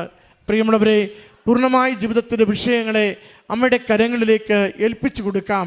നാം നമ്മുടെ കൺമുമ്പിൽ കാണുന്ന തടസ്സങ്ങൾ എന്തോ, തടസ്സങ്ങളെ നീക്കുവാൻ കഴിവുള്ള കർത്താവാണ് കൂടെയുള്ളതെന്ന ബോധ്യത്തോടു കൂടി ജീവിത വിഷയങ്ങളെ ഏൽപ്പിച്ചു കൊടുക്കുക. നാം ഇന്ന് തകർന്നടിഞ്ഞിരിക്കുന്ന സങ്കടമെന്തോ, ആ സങ്കടത്തിനെ സന്തോഷമാക്കുവാനും ജീവിതത്തെ സുരക്ഷിതമാക്കുവാനും പ്രശ്നങ്ങളെ പരിഹരിക്കുവാനും കഴിവുള്ള ഈശോയും അതിന് നിർദ്ദേശം കൊടുക്കുവാൻ ശക്തിയുള്ള ഒരമ്മയുമാണ് കൂടെയുള്ളതെന്ന ബോധ്യത്തോടു കൂടി നമ്മുടെ വിഷയങ്ങളെ ഈ തിരുവൾത്താരയിൽ അമ്മയുടെ ഉടമ്പടിയിൽ നമുക്ക് ഏൽപ്പിച്ചു കൊടുക്കാം. ആരെന്നെ തേടി വരുന്നുവോ ആരെയും ഞാൻ നിരാശരായി കൈവിടുകയില്ല, തിരിച്ചയക്കുകയില്ല. എൻ്റെ ശക്തമായ പ്രവൃത്തികളുടെ സാക്ഷ്യവുമായി അവർ മടങ്ങി വരും വിധം ഞാൻ അവരുടെ ജീവിതത്തെ കണ്ടുകൊണ്ടിരിക്കും, അനുഗ്രഹിക്കും. കർത്താവിൻ്റെ വചനം അതൊരിക്കലും പാടല്ല, അത് നമ്മുടെ ജീവിതത്തെ പണിയുന്നതാണ്. അതുകൊണ്ട് ഈ കുടുംബത്തിൽ ലഭിച്ച ഈ അനുഗ്രഹത്തിന് അമ്മയ്ക്കും ഈശോയ്ക്കും നന്ദി പറഞ്ഞ് നമ്മളെ പ്രത്യക്ഷീകരണത്തിൻ്റെ സാക്ഷികളായി ഇന്നായിരിക്കുന്ന ജീവിത വിഷയങ്ങളിൽ നിന്ന് കരകയറ്റണമേ എന്ന് പ്രാർത്ഥിച്ചുകൊണ്ട് കരങ്ങളടിച്ച് ഈ സാക്ഷ്യം അമ്മയ്ക്കും 1000 നന്ദി. ഈ ആൾത്താരയിൽ കയറി നിന്ന് സാക്ഷ്യം പറയാൻ സാധിച്ചതിൽ ഈശോ അമ്മയുടെ ആദ്യമായി നന്ദി രേഖ. എൻ്റെ പേര് ബിനിയ, ഇതെൻ്റെ ഹസ്ബൻഡ് സന്തോഷ്, മകൻ സൗരവ്. ഞങ്ങളുടെ വീട് തൃശ്ശൂരാണ്. ഞങ്ങൾ ആദ്യമായിട്ട് ഉടമ്പടി എടുത്തത് 17/11/2024 ഈ ഉടമ്പടി എടുക്കാൻ ഞാൻ ഇവിടെ എത്താനായിട്ട് എനിക്ക് ഈ കൃപാസനത്തിനെ കുറിച്ചോ ഒന്നും അറിയില്ല. അപ്പോൾ ഞങ്ങൾക്ക് കുറച്ച് പൈസ ഞങ്ങൾ കടം കൊടുത്തിരുന്നു. അപ്പോൾ അവരെ നമ്മൾ വിളിക്കുമ്പോഴൊക്കെ ഓരോ അവധികൾ പറയും. അങ്ങനെ വിളിച്ചപ്പോൾ അവരെ മകളാണ് ഫോൺ എടുക്കണത്. അപ്പോൾ മകൾ പറഞ്ഞു, ചേച്ചി ഒരു കാര്യം ചെയ്യുക, അമ്മയ്ക്ക് പൈസ കിട്ടണില്ല, ചേച്ചിക്ക് പൈസയ്ക്ക് ബുദ്ധിമുട്ടും എല്ലാം ആണ് ഇവിടെ. ചേച്ചി കൃപാസനം എന്നൊരു പള്ളിയുണ്ട്, അവിടെ പോയി ഒന്ന് ഉടമ്പടി എടുത്ത് പ്രാർത്ഥിക്കുന്നു. അപ്പോഴും നമുക്ക് ഇതിനെക്കുറിച്ച് ഒന്നും അറിയില്ല. നമ്മളൊരു ഹിന്ദു മതത്തിൽ ജനിച്ചതാണ്. കൃപാസനം പള്ളിയെ പോലും ഞാൻ കേട്ടിട്ട് പോലും ഉണ്ടായിരുന്നില്ല. അപ്പോൾ നമ്മളൊരുപാട് സങ്കടത്തിലിരിക്കുന്ന ഒരു സമയം കൂടിയായിരുന്നു അപ്പോൾ ഞാൻ ഹസ്ബൻഡിനോട് പറഞ്ഞു, നമുക്ക് പള്ളിയുണ്ട്, ഇവിടെ പോവാം. ആദ്യമൊക്കെ ആൾ സമ്മതിച്ചില്ല, പിന്നെ ആൾ എന്നെ പറഞ്ഞു നമുക്ക് പോവാം. അതിൻ്റെ ഇടയിൽ അപ്പോൾ നമുക്കൊരു വലിയൊരു സങ്കടം നടക്കുമായിരുന്നു ആ സമയത്ത്. അപ്പോൾ നമ്മുടെ മകൻ ലണ്ടനിലായിരുന്നു. അപ്പോൾ അവൻ MBA അവിടെ പഠിക്കാൻ പോയത്. അവിടെ വെച്ച് അവൻ MBA ഒക്കെ പാസ്സായി, എല്ലാം ചെയ്തു, സർട്ടിഫിക്കറ്റ് എല്ലാം റെഡിയായി. പാർട്ട് ടൈം ജോലി ചെയ്തുകൊണ്ടിരിക്കുന്ന സമയത്ത് അവൻ മാളിൽ പോയി ഇരിക്കുന്ന സമയത്ത് അവൻ്റെ രേഖകളെല്ലാം അടങ്ങിയ ഒരു ബാഗ് അവൻ്റെ കൈവശം അവൻ ഇരിക്കുമ്പോൾ അവിടെ നിന്ന് കളവ് പോയി. അവൻ്റെ ജോലിയുടെ എല്ലാ കാര്യങ്ങളും സർട്ടിഫിക്കറ്റും പാസ്പോർട്ട് എല്ലാം ആ ബാഗിലായിരുന്നു. അതെല്ലാം പോയി. ആൾ ഭയങ്കര സങ്കടത്തിലായി. അപ്പോൾ ഞങ്ങൾ കോണ്ടാക്ട് ചെയ്തു. അവൻ പറഞ്ഞു. അത് കഴിഞ്ഞ് കുറച്ച് ദിവസം കൂടി ഞാൻ പറഞ്ഞുകൊണ്ടിരുന്നു, അമ്മ എങ്ങനെ പോയി അച്ഛാന്ന് പറഞ്ഞു. പിന്നെ അവൻ ഞങ്ങളെ കോണ്ടാക്ട് ചെയ്യാണ്ടായി. ആൾക്ക് വിഷമമായി, അതൊരു സങ്കടമായി. ഞങ്ങളെ കോണ്ടാക്ട് ചെയ്യണില്ല. ഞങ്ങൾ അവനെ വിളിക്കും. അവൻ്റെ സിസ്റ്റർ അവിടെ ഉണ്ട്. സിസ്റ്റർ പറയും അവനവിടെ ഉണ്ട് അമ്മ എന്ന് പറയുന്നതല്ലാതെ ഇവൻ ഞങ്ങളെ കോണ്ടാക്ട് ചെയ്യാതെ ഞങ്ങളും ഭയങ്കര സങ്കടത്തിലായി. അങ്ങനെ ഞാൻ ഉടമ്പടിയിൽ എൻ്റെ മകൻ്റെ കാര്യം വെച്ചു. ഞാൻ ജോസഫ് അച്ഛനെ കണ്ടു അതിനിടയിൽ. അപ്പോൾ ജോസഫ് അച്ഛൻ അമ്മയോട് പ്രാർത്ഥിച്ചു, അവൻ്റെ ഫോട്ടോ ഒക്കെ വെച്ച് പ്രാർത്ഥിച്ചു. അപ്പോൾ എന്നോട് പറഞ്ഞു വിഷമിക്കേണ്ട എന്ന് പറഞ്ഞു. ഞാൻ അത് കഴിഞ്ഞ് ജനുവരിയിൽ ഇവൻ എന്നെ വിളിച്ചു, പക്ഷേ സംസാരിച്ചില്ല. പിന്നെ കുറച്ച് ദിവസം കഴിഞ്ഞ് പിന്നെ ഇടയ്ക്കമ്മ ഞാൻ ഓക്കെ ആണെന്ന് മെസ്സേജ് അയക്കിയതല്ലാതെ ഞങ്ങളോട് കോണ്ടാക്റ്റ് ഒന്നും ചെയ്യുന്നില്ല. അങ്ങനെ കുറച്ച് നാൾ ഇങ്ങനെ ഇവൻ വിളിക്കും, അധികം സംസാരിക്കണമൊന്നുമില്ല. ഇവൻ്റെ വിഷമം ഇത് പോയത് ഞങ്ങൾക്കും വിഷമം, മകൾ അവിടുത്തെ വിഷമം പറയുക, എല്ലാം കൂടി ആയിപ്പോൾ അങ്ങനെ ഇരുന്നു. പിന്നെ ഇവൻ റൂമൊന്നും കിട്ടാതെയായി. പാർക്കിലും അവിടേക്ക് ഇരുന്നു, ജോലി ചെയ്യാൻ പറ്റാതായി. അപ്പോൾ ദൈവത്തിൻ്റെ ഒരു ഇടപെടൽ അവിടെ ശക്തിയായി കണ്ടു. മകൻ അവിടേക്ക് ഇരിക്കണമൊക്കെ കണ്ടപ്പോൾ മൂവാറ്റുപുഴയുള്ളൊരു മോൻ എബി, ഇവൻ എന്നും ഇവിടെ ഇരിക്കണുണ്ടല്ലോ, ജോലി ഒരു മലയാളിയല്ലേ എന്ന് തോന്നി. അവൻ ചെന്ന് ഇവനോട് സംസാരിച്ചു, കാര്യങ്ങളൊക്കെ ചോദിച്ചു. അപ്പോൾ അവൻ പറഞ്ഞു ചേട്ടാ എൻ്റെ എല്ലാം ഇങ്ങനെയൊക്കെ നഷ്ടപ്പെട്ടു പോയി, എനിക്ക് ജോലി ചെയ്യാൻ പറ്റണില്ല, വീട്ടിലേക്ക് പോകണമെങ്കിലും ഇത്രയും പൈസ കൊടുത്ത് ഞാൻ പഠിച്ചു, അതിൻ്റെ സങ്കടം അവന്. അതാണ് അവൻ വീട്ടിലേക്ക് വരാനൊരു വിഷമം. അങ്ങനെ കാരണം പിന്നെ ആ കുട്ടിയും അവരെ കുറച്ച് ഇവരുടെ ഇടപെടൽ പോയിട്ട് അവനൊരു പാസ്പോർട്ട്, യാത്രാ പാസ്സൊക്കെ റെഡിയായി, ഇതൊക്കെ ചെയ്തു. അവൻ നാട്ടിലേക്ക് തിരിച്ചെത്തി. ഇനി നാട്ടിൽ വന്നു. അപ്പോൾ ആൾത്തറയിൽ ഞാൻ മകനോട് എത്തി, അതിൻ്റെ സന്തോഷം. പിന്നെ രണ്ടാമതായിട്ട് എൻ്റെ ഹസ്ബൻഡിൻ്റെ അസുഖത്തിനോടാണ് ഞാൻ ഈ കുട്ടിയെ വിളിക്കുന്നതും അസുഖം പൈസയുടെ ചോദിക്കുന്നതും. അപ്പോൾ ആൾക്കൊരു ലിവറിനൊരു ഇതുണ്ടായിരുന്നു. അപ്പോൾ അതിൻ്റെ ഒപ്പം തന്നെ പിത്താശയ കല്ലുണ്ടായിരുന്നു. കല്ല് സ്കാൻ ചെയ്ത് അവർ പറഞ്ഞു നിങ്ങൾ എത്രയും വേഗം ലിവർ മാറ്റി വയ്ക്കേണ്ടി വരും, ഇങ്ങനെ പിത്താശയത്തിൽ കല്ലും ലിവറിന് ഇതും കൂടി ആകുമ്പോൾ ഭയങ്കര ഇതായിരിക്കും, എത്രയും വേഗം 40 ലക്ഷം രൂപയും റെഡി ആവണം, ലിവറും മാറ്റി വയ്ക്കണം എന്നൊക്കെ എന്നോട് പറഞ്ഞു. ഞാൻ ഉടമ്പടി എടുത്ത് ഇന്നിപ്പോൾ ഞാൻ മാതാവിനോട് ഇങ്ങനെ പ്രാർത്ഥിച്ചുകൊണ്ടിരുന്നു. സ്കാനിങ്ങിൽ അവർ പറഞ്ഞു ഞങ്ങൾക്കൊന്നും ചെയ്യാൻ പറ്റില്ല, വേദന എപ്പോൾ വന്നാലും വരണം, സർജറി റിസ്ക് എടുത്ത് ചെയ്യേണ്ടി വരും എന്നൊക്കെ പറഞ്ഞു. ഇതൊക്കെ പറഞ്ഞ് ഞങ്ങൾ ഒത്തിരി വിഷമിച്ചിരിക്കും. പിന്നെ ഒരു 2-3 മാസം കഴിഞ്ഞ് ആദ്യ വേദന വന്നു. അപ്പോൾ അതിനിടയിൽ ഞാൻ അച്ഛനെ വന്ന് ഇവിടെ അച്ഛനെ കണ്ടു. അച്ഛൻ തൈലൊക്കെ പുരട്ടി പ്രാർത്ഥിച്ചു തന്നു. അവിടെ ചെന്ന് പിന്നെയും വേദന വന്നപ്പോൾ ഞങ്ങൾ വിചാരിച്ചു പിന്നെയും വേദന വന്നല്ലോ, മാതാവെ പ്രാർത്ഥിച്ച് ഞങ്ങൾ ഒരുപാട് പ്രാർത്ഥിച്ചു. ഉപ്പും തൈലൊക്കെ എല്ലാ ദിവസവും ഉപയോഗിച്ചു, എല്ലാം ചെയ്യണം. അപ്പോൾ ആൾ പറയുന്നുണ്ട് സ്കാനിങ്ങിൽ ആൾ പറയുന്നുണ്ട് എനിക്ക് ഗ്യാസാണ്, വേറെ പ്രശ്നമല്ല. പക്ഷേ ഡോക്ടർ സമ്മതിക്കണില്ല. ഡോക്ടർ പറഞ്ഞു കല്ല് തന്നെയാണ്, ഇതാണ് വേഗം സ്കാൻ ചെയ്യണമെന്ന് പറഞ്ഞു. സ്കാൻ ചെയ്ത് നോക്കിയപ്പോൾ അന്ന് സ്കാൻ ചെയ്ത റിപ്പോർട്ട് എന്ന് വെച്ച് ഡോക്ടർ ഇതെങ്ങനെ സംഭവിച്ചു എന്ന് ചോദിക്കണ്. കല്ലില്ല, ഒന്നുമില്ല, ലിവറിൻ്റെ അസുഖവും കുറഞ്ഞു, മഞ്ഞപ്പിത്തം 6 പോയിൻ്റ് ആയിരുന്നു, അതും കുറഞ്ഞു. അപ്പോൾ ചോദിക്കുക എങ്ങനെ സംഭവിച്ചു എന്ന് ഡോക്ടർക്ക് അതിശയം. അപ്പോൾ ഞങ്ങൾ പറഞ്ഞു ഞങ്ങളിങ്ങനെ മാതാവിനോട് പ്രാർത്ഥിച്ചിട്ടാണ് ഞാൻ അപ്പോൾ തന്നെ സാക്ഷ്യം പറഞ്ഞിട്ട് പോകുന്നത്. അപ്പോൾ ഡോക്ടർക്ക് തന്നെ ഭയങ്കര അതിശയായി ഇതെങ്ങനെ സംഭവിച്ചു. ഇപ്പോൾ ആൾക്ക് നല്ല സൗഖ്യമായി, മകനെത്തി. ഒരുപാട് സങ്കടങ്ങളിൽ വന്ന എനിക്ക് ഒരുപാട് അനുഗ്രഹം തന്ന അമ്മയോ ഈശോയോട് ഒരുപാട് നന്ദി പറയുന്നു. പിന്നെ പ്രേക്ഷിത പ്രവർത്തനം എന്ന് വെച്ചാൽ ഞങ്ങൾ എല്ലാ മാസവും വന്ന് പത്രം വാങ്ങിച്ച്, ഞങ്ങൾ ഹിന്ദു എന്താണെങ്കിലും ഞാൻ എല്ലാവരോടും പറഞ്ഞ് ഞാൻ കൊടുക്കും. അമ്മ തന്ന അനുഗ്രഹങ്ങളും ഇതുകളും എല്ലാം. അതിനിടയിൽ ചെറിയ ചെറിയ അനുഗ്രഹങ്ങളും എനിക്ക് തന്നിട്ടുണ്ടായിരുന്നു. വലിയ സാക്ഷ്യം ഇവിടെ പറയാമെന്ന് വിചാരിച്ചു. പിന്നെ അടുത്തുള്ള കോൺവെൻറ്റുകൾ, അനാഥാലയങ്ങളൊക്കെ ഞങ്ങൾ പോവും, ഫുഡൊക്കെ വെച്ച് കൊടുക്കും. അവർക്ക് ഇഷ്ടപ്പെട്ട ഭക്ഷണങ്ങൾ ഏതാണെന്ന് ചോദിച്ച് അത് കൊണ്ടു കൊടുക്കും. അങ്ങനെ ഞങ്ങൾ പിന്നെ ആരെങ്കിലും പൈസ ഒരു വയ്യായികയുള്ളവർ കാണുമ്പോഴോ അല്ലെങ്കിൽ നമ്മുടെ മുന്നിൽ ആരെങ്കിലും വന്ന് നമുക്ക് തോന്നുമ്പോൾ അവർക്ക് നമ്മുടെ കയ്യിലുള്ള സഹായങ്ങൾ ചെയ്തു കൊടുക്കും. അമ്മയ്ക്ക് ഈശോയ്ക്കും 1000 നന്ദി. 139 സങ്കീർത്തനം 2-3 തിരുവചനങ്ങൾ. ഞാനിരിക്കുന്നതും എഴുന്നേൽക്കുന്നതും അവിടുന്ന് അറിയുന്നു, എൻ്റെ വിചാരങ്ങൾ അവിടുന്ന് അകലെ നിന്ന് മനസ്സിലാക്കുന്നു, എൻ്റെ നടപ്പും കിടപ്പും അവിടുന്ന് പരിശോധിച്ചറിയുന്നു, എൻ്റെ മാർഗങ്ങൾ അങ്ങേക്ക് നന്നായി അറിയാം. ബിനിയ സന്തോഷ് എന്ന ഈ സഹോദരി കുടുംബത്തോടൊപ്പം വന്ന് തങ്ങളുടെ പ്രത്യക്ഷീകരണ സാക്ഷ്യമേറ്റു പറയുന്നത് അവരുടെ ജീവിതത്തിലുണ്ടായ ഒരു വലിയ വഴിത്തിരിവിൻ്റെയും ജീവിതത്തിലെ വലിയ അത്ഭുതങ്ങൾക്കും നന്ദി പറയാനാണ്. മകനെ നഷ്ടപ്പെട്ടു എന്ന് ചിന്തിച്ച, യാതൊരു പ്രതീക്ഷയും ഇല്ലാതിരുന്ന ഒരു സമയത്താണ് കൃപാസനം എന്ന ഒരു വാക്ക് ഫോണിലൂടെ കേട്ടതിൻ്റെ വെളിച്ചത്തിൽ അവർ അന്വേഷിച്ച് ഇവിടെ എത്തിയത്.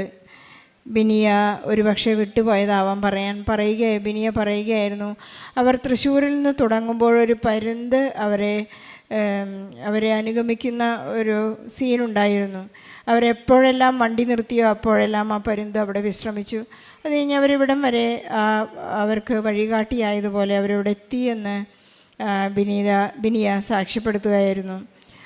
കൃപാസനം എന്നൊരു വാക്കിൽ വിശ്വസിച്ചുകൊണ്ട് കൃപാസനം എന്താണെന്നോ ഇവിടെ എന്ത് സംഭവിക്കുന്നു എന്നൊന്നും അറിയാതെ പരിശുദ്ധ അമ്മയെ കാണാൻ ഇവിടെ ഓടിയെത്തിയ അവരെക്കുറിച്ച് നമുക്ക് മനസ്സിലാക്കുന്നത്, നമ്മളാരും യാദൃച്ഛികമായി വഴിയിലൂടെ പോകുമ്പോൾ കടന്നു വരുന്നതല്ല, പരിശുദ്ധ അമ്മ തന്നെയാണ് നമ്മെ ഇങ്ങോട്ട് ആനയിച്ചു കൊണ്ടുവരുന്നത്. ഈശോ എന്ന ആകാശത്തിന് കീഴിൽ ഭൂമിക്ക് മനുഷ്യരുടെ ഇടയിൽ ഏകനാമം ഈശോ മാത്രമാണെന്ന് നമുക്ക് പ്രഖ്യാപിക്കുന്നതിനുള്ള ഒരു വലിയ സാഹചര്യമാണ് നമ്മുടെ ജീവിതത്തിൽ ഉണ്ടാകുന്ന വലിയ വലിയ അത്ഭുതങ്ങൾ. മകനെ കാണാതെ വളരെയധികം സങ്കടപ്പെട്ട നാളുകളിൽ പരിശുദ്ധ അമ്മ തന്നെയാണ് ഇവർക്ക് സാക്ഷിയായി, ഇവർക്ക് മധ്യസ്ഥയായി നിലകൊണ്ടത്. മകനെ ഇവിടെ എത്തിക്കുവാനും മകന് യാതൊരു അപകടങ്ങളും കൂടാതെ ഇവിടെ വളരെ സുരക്ഷിതനായി എത്തിക്കുവാനും, മകൻ MBA പഠിച്ച് അവിടെ പാർട്ട് ടൈം ജോലി ചെയ്തിരുന്നൊരു മകനായിരുന്നു. ഉടമ്പടിയുടെ ഉറപ്പ് എന്ന് പറയുന്നത്, നമ്മൾ എത്ര തന്നെ അപകടത്തിൽപ്പെട്ടാലും എത്ര തന്നെ അസുഖങ്ങളിൽപ്പെട്ടാലും പരിശുദ്ധ അമ്മ നമുക്ക് വേണ്ടി മാധ്യസ്ഥം വഹിച്ച് നമ്മെ എപ്പോഴും കൂടെ ചേർത്ത് നടന്ന് സഞ്ചാരി മാതാവ് നമ്മുടെ കുടുംബത്തിലും നമ്മുടെ കൂട്ടായ്മയിലും സമുദായത്തിലും ജീവിതത്തിൻ്റെ തകർച്ചകളിലുമെല്ലാം നമ്മെ ഉയർത്തി നിർത്തി, നമ്മെ എപ്പോഴും കൊമ്പ് ഉയർത്തി നിർത്തി എന്നാണ് സങ്കീർത്തനങ്ങളിൽ നാം വായിക്കുന്നത്. നമ്മുടെ ജീവിതത്തെ എപ്പോഴും ഉയർത്തി നമ്മെ സന്തുഷ്ടരാക്കുന്ന ഒരു വലിയ ജീവിതാവസ്ഥയെക്കുറിച്ച് ഉടമ്പടി സാക്ഷ്യങ്ങൾ നാം എപ്പോഴും കേട്ടുകൊണ്ടിരിക്കുകയാണ്. നഷ്ടപ്പെട്ട ആടിനെ കണ്ടുപിടിക്കുന്ന ഉപമകൾ നാം ലൂക്കായുടെ സുവിശേഷത്തിൽ വായിച്ചെടുക്കുന്നുണ്ട്. നാം എത്ര തന്നെ അകന്നു പോയാലും ഈശോ തന്നെ നമ്മെ തേടി പിടിച്ചുകൊണ്ട് ഈ ആലയത്തിലേക്ക് കൊണ്ടുവരും. നഷ്ടപ്പെട്ട ധൂർത്തുപുത്രനെ ആനയിക്കുന്ന ഒരു നല്ല പിതാവിനെക്കുറിച്ച് അവിടുന്ന് നമ്മൾ ചിത്രീകരിക്കുന്നുണ്ട്. ഒരു നല്ല പിതാവ് നമ്മെ എപ്പോഴും നല്ല വസ്ത്രങ്ങളും പാദരക്ഷകളുമെല്ലാം അണിയിച്ച് നമ്മെ സ്വർഗത്തിലേക്ക്, സ്വർഗീയ അനുഭൂതിയിലേക്ക് ആനയിച്ച് നമ്മെ നിത്യരക്ഷയുടെ പാതയിലേക്ക് നയിക്കുന്ന ഒരു വലിയ പ്രാർത്ഥനാ പദ്ധതിയാണ് ഉടമ്പടി എന്ന ജീവിതം. നമുക്കെപ്പോഴും നമ്മുടെ ഉടമ്പടിയിൽ വിശ്വസ്തരായിരിക്കാം. നമ്മുടെ ഏത് ജീവിതാനുഭവത്തിലായാലും ഏതവസ്ഥയിലായാലും പരിശുദ്ധ അമ്മ നമ്മെ എപ്പോഴും താങ്ങി നിർത്തും. ഈശോ നമ്മുടെ രക്ഷകൻ നമുക്ക് വേണ്ടി എപ്പോഴും കുരിശിലെ ആ ത്യാഗം നമുക്ക് വേണ്ടി പ്രഘോഷിച്ചുകൊണ്ടിരിക്കും. അവിടുത്തെ പുനരുത്ഥാനത്തെ നമുക്ക് ഏറ്റുപറയുകയും ചെയ്യാം. ബിനിയ സന്തോഷനും സൗരഭിനും ലഭിച്ച വലിയ അനുഗ്രഹത്തിന് കൃപയ്ക്ക് നല്ലൊരു കയ്യടി നൽകിക്കൊണ്ട് ഈ സാക്ഷ്യം, ഈ അൾത്താരയിൽ നിൽക്കാൻ ഈ പ്രത്യക്ഷത്തിന് സാക്ഷിയായി എന്നെ ഉയർത്തിയ ഈശോയ്ക്കും അമ്മ മാതാവിനും 1000 നന്ദി അർപ്പിക്കുന്നു. ഞാൻ വരുന്നത് ഇടുക്കി തൊടുപുഴയിൽ നിന്നാണ്. എൻ്റെ പേര് സരിത അജിത്ത്. ഞാൻ ആദ്യമായി 2024 മാർച്ച് 21 തീയതിയാണ് എൻ്റെ കൂട്ടുകാരി ഒത്ത് കൃപാസനത്തിൽ വരുന്നത്. കൂട്ടുകാരി അറിഞ്ഞാണ് ഞാൻ വരുന്നത്. അതിനുശേഷം 2024 മാർച്ച് 22 തീയതി ഒരുപാട് പ്രശ്നങ്ങളും പ്രതിസന്ധികളും വേദനകളും എനിക്ക് നേരിടേണ്ടി വന്നു. ഞാൻ ആദ്യമായി വന്നപ്പം മാതാവിൻ്റെ ഒരു ഫോട്ടോ എടുത്തുകൊണ്ടാണ് ഞാൻ ഇവിടുന്ന് പോകുന്നത്. 22 തീയതി മുതൽ ആരംഭിച്ച പ്രശ്നങ്ങളും പ്രതിസന്ധികളും നേരിടുമ്പോൾ എനിക്ക് മാതാവിൻ്റെ ഫോട്ടോ എനിക്ക് ഒരുപാട് അനുഗ്രഹമായി തീർന്നു.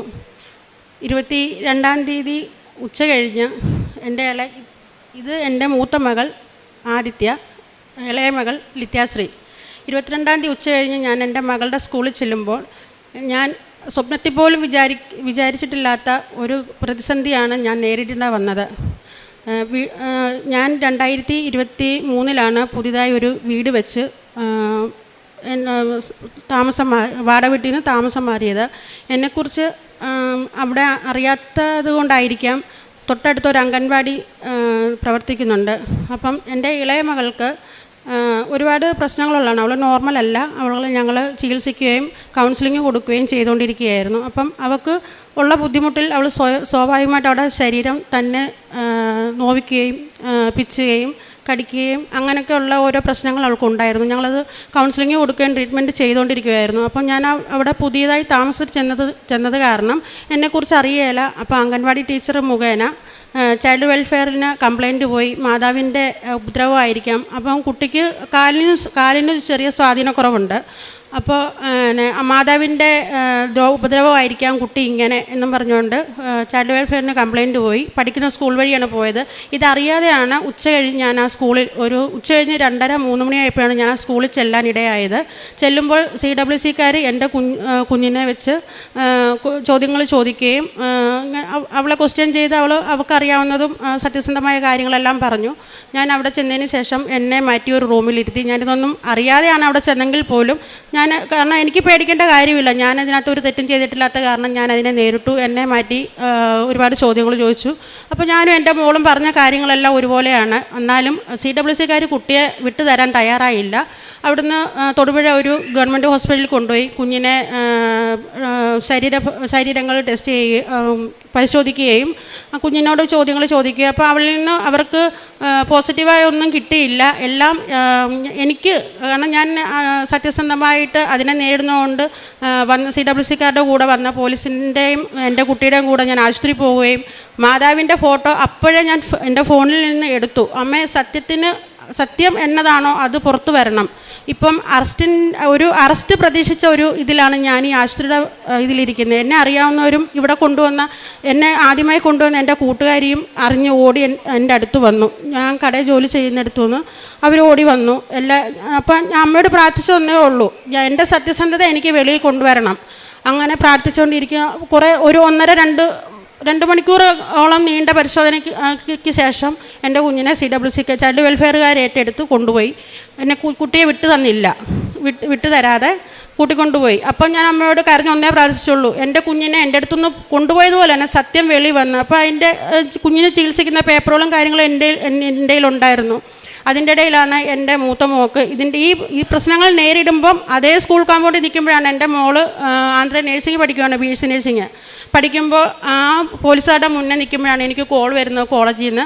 മോൾക്ക് സുഖമില്ല, മോളുടെ വയറ് വീർക്കുകയാണ്, മോൾക്ക് നടക്കാൻ പറ്റുകയില്ല, സ്റ്റെപ്പ് കയറാൻ പാടാണ് എന്നും പറഞ്ഞ് കോൾ വരുന്നു. അപ്പം ഈ പോലീസുകാരോട് ചോദിച്ചുകൊണ്ടാണ് ഞാൻ കോൾ എടുക്കുന്നത്. എൻ്റെ മൂത്ത മോളാണ് എന്നെ വിളിക്കുന്നത്. എന്നാന്നറിയത്തില്ല, ഫോൺ എടുത്തോളാൻ പറഞ്ഞു, സംസാരിച്ചു. അപ്പം മോള് പറയുന്നു ആശുപത്രി അൾട്രാസൗണ്ട് സ്കാൻ ചെയ്തപ്പം ക്യാൻസറിൻ്റെ ലക്ഷണങ്ങളാണെന്നാണ് പറയുന്നതെന്ന് പറയുന്നു. അപ്പോഴും ഞാൻ എൻ്റെ മാതാവിനെ ഉറച്ചു വിളിച്ചു.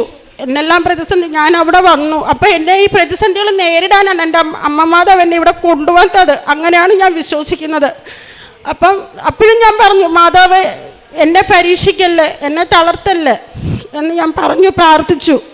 എന്നിട്ട് കുട്ടിയെയും കൊണ്ടുപോയി. അന്ന് രാത്രിയിൽ 3-4 ദിവസം എനിക്ക് വിശപ്പും ദാഹവും ആഹാരവും ഇല്ല, ഭക്ഷണവും ഇല്ല. 3-4 ദിവസം ഞാൻ ഒരുപാട് വേദനയിൽ തളർന്നു. എന്നാ ചെയ്യണ്ടെന്നറിയില്ല. അപ്പോഴും ഞാൻ എൻ്റെ അമ്മ മാതാവിനോട് പ്രാർത്ഥിച്ചുകൊണ്ടേയിരുന്നു. മനസ്സുകൊണ്ട് ഞാൻ അമ്മയോട് സംസാരിച്ചുകൊണ്ടേയിരുന്നു. ഞാനപ്പോൾ ഉടമ്പടിയിലല്ല, എനിക്ക് എങ്ങനെ പ്രാർത്ഥിക്കണമെന്നറിയില്ല. ഞാൻ അമ്മയോട് കാര്യങ്ങൾ പറയും, കരയും.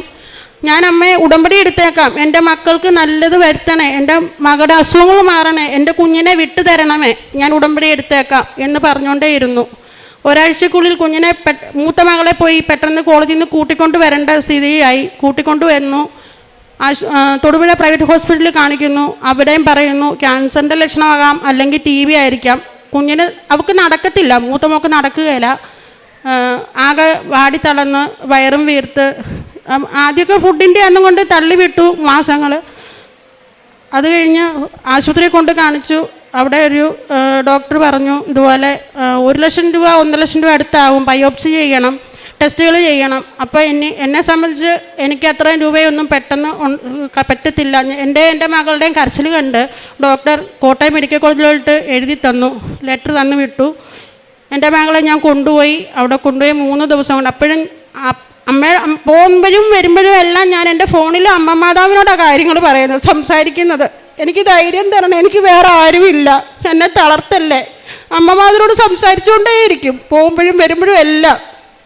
അപ്പോഴും എനിക്ക് പ്രാർത്ഥന അറിയുകയില്ല. അപ്പോൾ യൂട്യൂബിലെ ഈ സാക്ഷ്യങ്ങൾ കാര്യങ്ങളൊന്നും എനിക്കറിയില്ല. അങ്ങനെ ഒരു സാക്ഷ്യം ഞാൻ കേൾക്കാനിടയായിട്ടില്ല. അപ്പോഴും ഞാൻ അമ്മമാരോട് പ്രാർത്ഥിക്കും.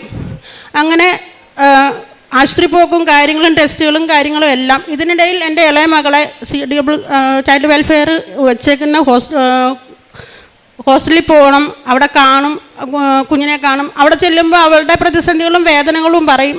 അവിടുന്ന് അതും എല്ലാ വേദനകളും ഞാൻ താങ്ങി എൻ്റെ അമ്മമാരോട് അപ്പോഴും പ്രാർത്ഥിച്ചു. കോട്ടയം മെഡിക്കൽ കോളേജിൽ കൊണ്ടുവന്നു. സാധാരണ അവിടെ കൊണ്ടുപോയാൽ ഭയങ്കര താമസവും. ഞാൻ ഇതിനു മുന്നേ കോട്ടയത്ത് ചികിത്സയ്ക്ക് പോയിട്ടുണ്ട്. എൻ്റെ മോളെയും കൊണ്ടുപോയി ഈ ഡോക്ടർ തന്ന ലെറ്ററുമായിട്ട് ചെന്ന് 3 ദിവസം എല്ലാ കാര്യങ്ങളും പെട്ടെന്ന്, അവൾ നേഴ്സിംഗ് സ്റ്റുഡൻ്റാണെന്ന് പറഞ്ഞ് എല്ലാ കാര്യങ്ങളും പെട്ടെന്ന് ചെയ്തു.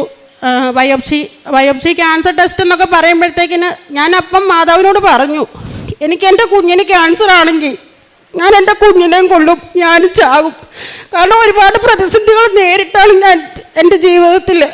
എന്നെ തളർത്തല്ല, എനിക്ക് അമ്മയേ ഉള്ളൂ. ബയോപ്സിക്ക് കയറ്റുമ്പോഴും ഞാൻ വാതിൽ അമ്മമാതാവിൻ്റെ ഫോട്ടോ എടുത്ത് വെച്ച് കരയുക. അമ്മ നീ മാത്രമേ ഉള്ളൂ എനിക്ക് അച്ഛനും അമ്മയും ഇല്ല. എൻ്റെ അമ്മയെയും എൻ്റെ അച്ഛനെയും ഈശോയും അമ്മമാതാവും മാത്രമേ ഉള്ളൂ. എൻ്റെ കുഞ്ഞിനൊരു കുഴപ്പവും വരില്ല. ഡോക്ടർമാർ പറയുന്ന പോലെ TB ആയിക്കോട്ടെ, കുഴപ്പമില്ല, ക്യാൻസർ ആകരുത് എന്നൊരു പ്രാർത്ഥന മാത്രമേ എനിക്കുണ്ടായിരുന്നുള്ളൂ. അങ്ങനെ സ്കാനിങ് റിപ്പോർട്ടെല്ലാം വന്നു. എൻ്റെ കുഞ്ഞിന് എന്താണ് അസുഖം തെളിഞ്ഞു, TB ആയിരുന്നു. ആ അസുഖത്തെക്കുറിച്ച് അവൾ പറയും, അതിൻ്റെ വിശദമായിട്ട് എനിക്ക് പറയാൻ അറിയില്ല. അപ്പോഴും എൻ്റെ കുഞ്ഞ് CWCയിലാണ്, ചൈൽഡ് വെൽഫെയറിൻ്റെ കീഴിലാണ് ഇളയ മകൾ. ഞാൻ അപ്പോഴും പ്രാർത്ഥിച്ചു. ഇതിനോടകം അംഗൻവാടി ടീച്ചറുമായിട്ടും സ്കൂൾ ടീച്ചറുമായിട്ടും പൊരുതി. എൻ്റെ കുഞ്ഞിനെ വിട്ടു തന്നില്ല, ഞാൻ ടീച്ചറിനെതിരെയും കംപ്ലയിൻറ്റ് കൊടുക്കുമെന്ന് പറഞ്ഞു. പിന്നെ അവർക്ക് യാതൊരു നിവൃത്തി ഉണ്ടായിരുന്ന മനുഷ്യാവകാശ കമ്മിറ്റി വരെ ഞാൻ വിളിച്ചു വരുത്തി. പത്തനംതിട്ട വടശ്ശേരിക്കരയെന്ന് അവർ വന്നു, എനിക്ക് വേണ്ടിയിട്ട് സംസാരിച്ചു. ഞാൻ കൊച്ചിനെ ട്രീറ്റ്മെൻറ്റ് ചെയ്യുന്ന പേപ്പറുകൾ കാര്യങ്ങളെല്ലാം ചൈൽഡ് വെൽഫെയറിൽ കാണിച്ചു. 48ാമത്തെ ദിവസമാണ് എനിക്ക് എൻ്റെ കുഞ്ഞിനെ തിരിച്ചു കിട്ടുന്നത്. അപ്പം ഇതിനോടൊക്കെ ഞാൻ അമ്മമാരനോട് പറഞ്ഞിട്ടുണ്ട്, എൻ്റെ കുഞ്ഞുങ്ങളെ എനിക്ക് നല്ല രീതിയിൽ തന്നാൽ ഞാൻ ഉടമ്പടി എടുത്തേക്കാം. അങ്ങനെ ജൂൺ 6 2024 6 വന്ന് ഉടമ്പടി എടുക്കുന്നു. ഏപ്രിൽ മെയ് മാസങ്ങളിലാണ് എൻ്റെ മൂത്ത മോളെയും കൊണ്ട് ആശുപത്രി പോവുകയും വരികയും ചെയ്തുകൊണ്ടിരുന്നത്. ഇതിനോട് അസുഖങ്ങൾ കണ്ടുപിടിച്ചു. ഞാൻ വന്ന് ഉടമ്പടി എടുത്തു.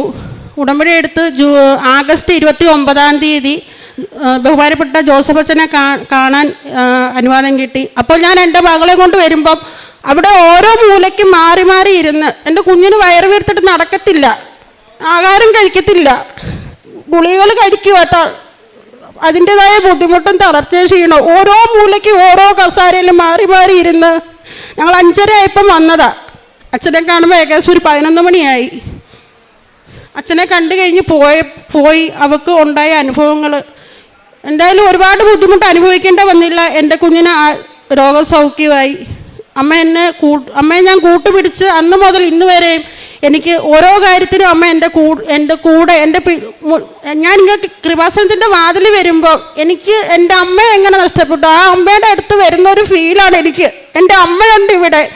ഞാൻ വരുമ്പം പ്രാർത്ഥിച്ചും കരഞ്ഞുമായിരിക്കും. രാവിലെ വൈകിട്ട് പ്രാർത്ഥിക്കുമ്പം കരയാറുണ്ട്. പക്ഷെ കൃപാസനത്തിൽ വന്നാൽ ഒരു പരിധി വിട്ട് ഞാൻ കരയാറില്ല. എൻ്റെ അമ്മയുടെ അടുത്താണ് ഞാൻ വരുന്നത്. എൻ്റെ അമ്മയുള്ളൊരു ഫീലാണ് എനിക്കിവിടെ കിട്ടുന്നത്. ഞാൻ എൻ്റെ അമ്മയെ കാണാൻ വരുന്ന പോലെ ഞാൻ ഇവിടെ വരുന്നത്. അതുകൊണ്ട് എനിക്ക് ഞാൻ അമ്മയുടെ എൻ്റെ വേദനകളും ഒരുപാട് കരഞ്ഞും തളർന്നു വരുന്ന ഞാനാണ്. എൻ്റെ ജീവിതം അങ്ങനെ പൊയ്ക്കൊണ്ടിരുന്നതാണ്. പക്ഷേ ഞാൻ എൻ്റെ അമ്മമാരെ കൂട്ടുപിടിച്ച് കഴിഞ്ഞ് അങ്ങനെ കരയാറില്ല. ഞാൻ കാര്യങ്ങൾ പറയും, അമ്മയോട് സംസാരിക്കും. പിന്നെ എൻ്റെ കുഞ്ഞിൻ്റെ അസുഖവിവരങ്ങൾ അവൾക്ക് കിട്ടിയ അനുഗ്രഹങ്ങളും അവൾ പറയും. എൻ്റെ പേര് ആദിത്യ.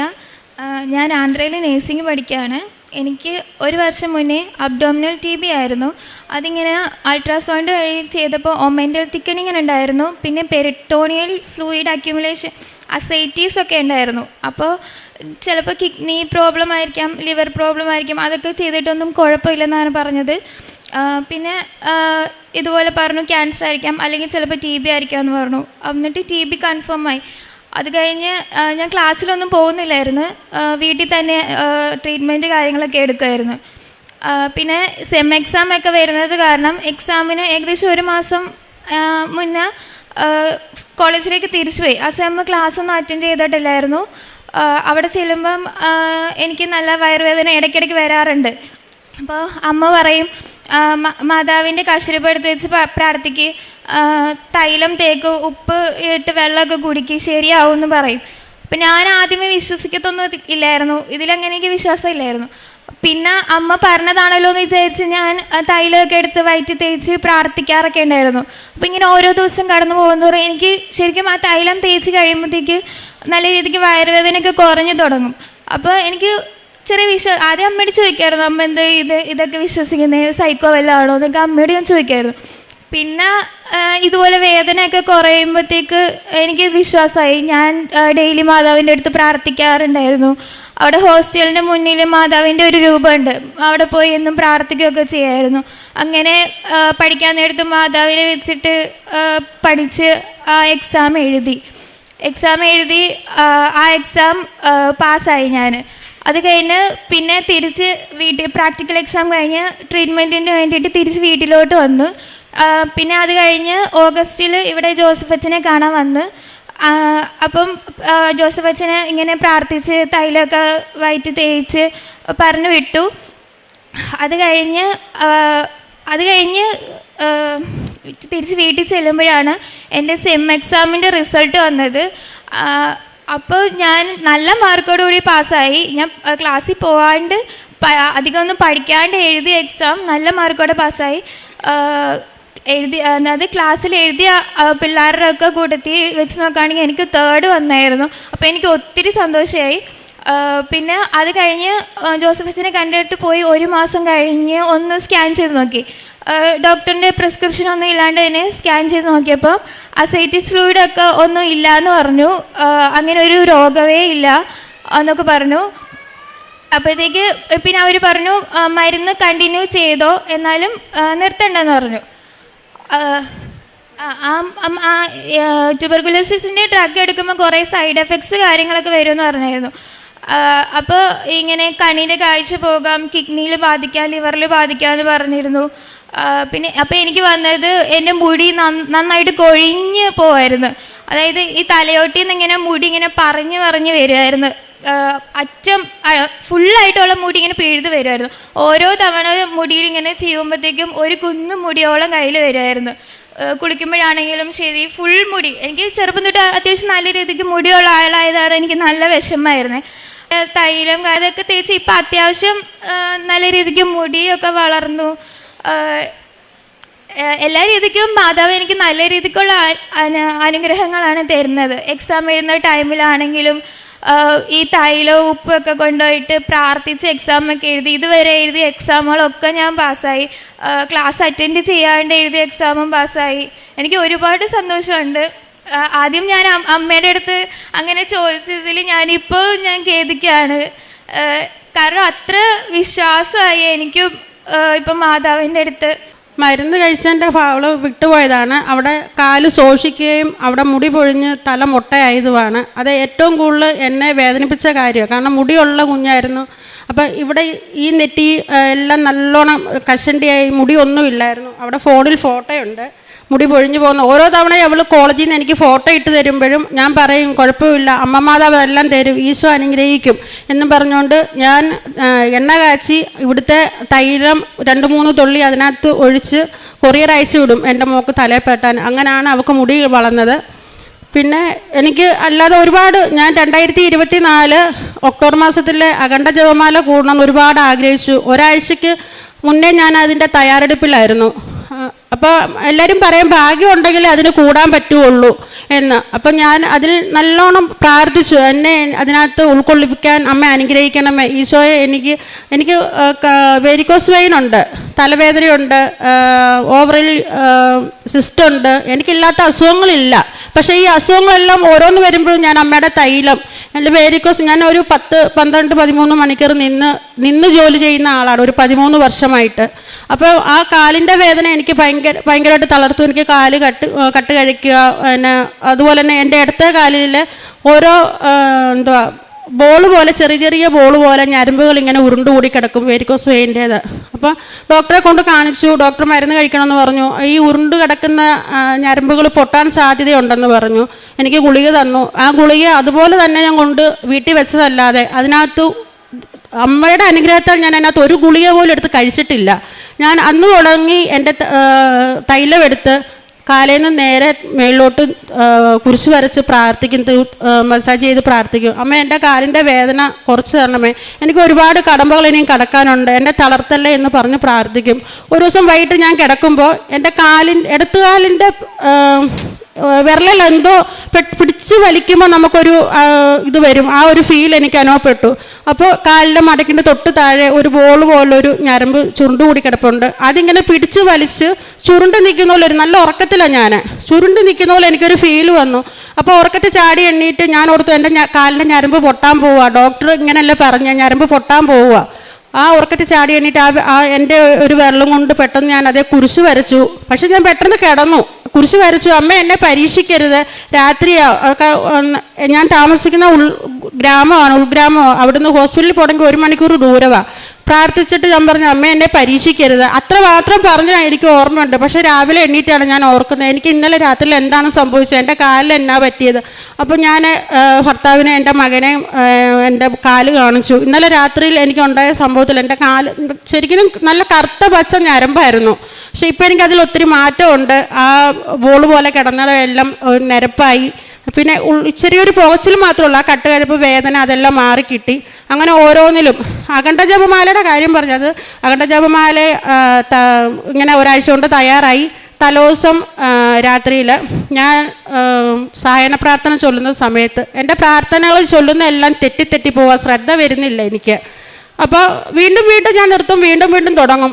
അപ്പോൾ ഞാൻ പറഞ്ഞു എനിക്ക് പ്രാർത്ഥിക്കാൻ പറ്റുന്നില്ല അമ്മേ, എന്താണ് എനിക്കറിയത്തില്ല എന്ന് പറഞ്ഞു. ഞാൻ പോയി ഒരു ശകലം ഉപ്പെടുത്ത് നാക്കെ വെച്ച് പോയി റൂമിൽ പോയി കിടന്നു. പ്രാർത്ഥിച്ചില്ല, നിർത്തി, പോയി കിടന്നു ചെറുതായിട്ട് ക്ഷീണം, ഞാൻ നല്ല കഷ്ടപ്പാടുള്ള ജോലിയാണ് ചെയ്യുന്നത്. ക്ഷീണം കൊണ്ട് ഞാൻ എൻ്റെ കണ്ണിലോട്ട് ഉറക്കം കയറി, പെട്ടെന്ന് ചാടി എണീക്കുകയാണ്. എൻ്റെ ഭർത്താവിന് ആക്സിഡൻ്റ് ആകുന്നു. എനിക്ക് ജപമാലയ്ക്ക് പോകാൻ പറ്റുന്നില്ലാത്ത രീതിയിൽ ഞാൻ സ്വപ്നം കാണുകയാണ്. ഞാൻ 9 മണിക്ക് എനിക്കിങ്ങനെ എൻ്റെ കണ്ണിൽ കാണുന്നു. 9:55 ആയപ്പം എൻ്റെ ഭർത്താവ് ഒരു വഴിയെ പോയ ആൾ ബൈക്ക് ആക്സിഡൻ്റ് ആയിട്ട് എൻ്റെ ഭർത്താവിനെ വീടിൻ്റെ മുറ്റത്ത് കൊണ്ടുവരുന്നു. അപ്പോൾ ഇതിനു മുന്നേ ഞാൻ വീട്ടിൽ മകനോട് പറഞ്ഞു, ഇതുപോലെ അപ്പാടെ വണ്ടി അപ്പായ്ക്ക് എന്തോ ആക്സിഡൻ്റ് ആകുന്ന എനിക്ക് തോന്നി, എന്നാന്ന് അറിയത്തില്ല എന്ന് പറഞ്ഞു. വന്ന് വിളിച്ചു. ഞാൻ ഹസ്ബൻഡ് വന്ന് വാതിൽ നിൽക്കുമ്പോൾ ഞാൻ ചാടി എണ്ണീറ്റ് വരുമ്പോൾ പറയുന്നു വണ്ടി ആക്സിഡൻ്റായി. അപ്പോൾ വണ്ടി എന്ത് ചെയ്യുക, വേറൊരാളുടെ വണ്ടിയിലാണ് കൊണ്ടുവന്നത്. വണ്ടി എന്തെന്ന് ചോദിച്ചപ്പോൾ വണ്ടി ആക്സിഡൻ്റ് ആയെടുത്ത് മാറ്റി വെച്ചിട്ടുണ്ട് എന്ന് പറഞ്ഞു. പക്ഷേ വീണു, കൈ ഒക്കെ ഉരഞ്ഞെങ്കിലും ഞാൻ അപ്പം തന്നെ ഉപ്പ് തൈലമൊക്കെ തൂത്തു, കയ്യിലെല്ലാം തൂത്തു. രാത്രി മൊത്തം പ്രാർത്ഥിച്ചു. ഭർത്താവിൻ്റെ കൈയും കാലും എണ്ണയൊക്കെ ഉപയോഗിച്ച് ഭർത്താവിൻ്റെ വായിൽ ഉപ്പൊക്കെ വെച്ച് കൊടുത്തു. അമ്മ എന്നെ നാളെ രാവിലെ അഖണ്ഡ ജപമാലയിൽ എന്നെ ഉൾപ്പെടുത്തണേ, എന്നെ പരീക്ഷിക്കല്ലേ, എൻ്റെ ആഗ്രഹമാണ്. എൻ്റെ അമ്മ മാതാവ് എൻ്റെ കൂടെ ഉണ്ടെങ്കിൽ എന്നെ അഖണ്ഡ ജപമാലയിൽ പങ്കെടുപ്പിക്കണം. ഞാൻ വന്നു. പിറ്റേ ദിവസം എന്നോട് രാത്രി ഒരു 2:30-3 മണിയായപ്പം ബാത്റൂമിൽ പോയി എണീറ്റപ്പം പറഞ്ഞു എനിക്ക് കുഴപ്പമില്ല, നീ രാവിലെ പൊക്കോ. ഞാൻ അങ്ങനെ അഖണ്ഡ ജപമാലയിൽ പങ്കെടുത്തു. എൻ്റെ ഈ കാല് വേദന വെച്ച് ഞാൻ അത്രയും ദൂരം നടന്നു. എനിക്കൊരു കുഴപ്പമോ ഒരു ക്ഷീണമോ എനിക്കുണ്ടായില്ല. അങ്ങനെ എനിക്ക് അങ്ങനെ ഒരു അനുഗ്രഹം കിട്ടി. പിന്നെ ഞാൻ എപ്പോഴും 3 മണിക്ക് അലാറം വയ്ക്കും, പ്രത്യക്ഷ പ്രാർത്ഥന ചൊല്ലും.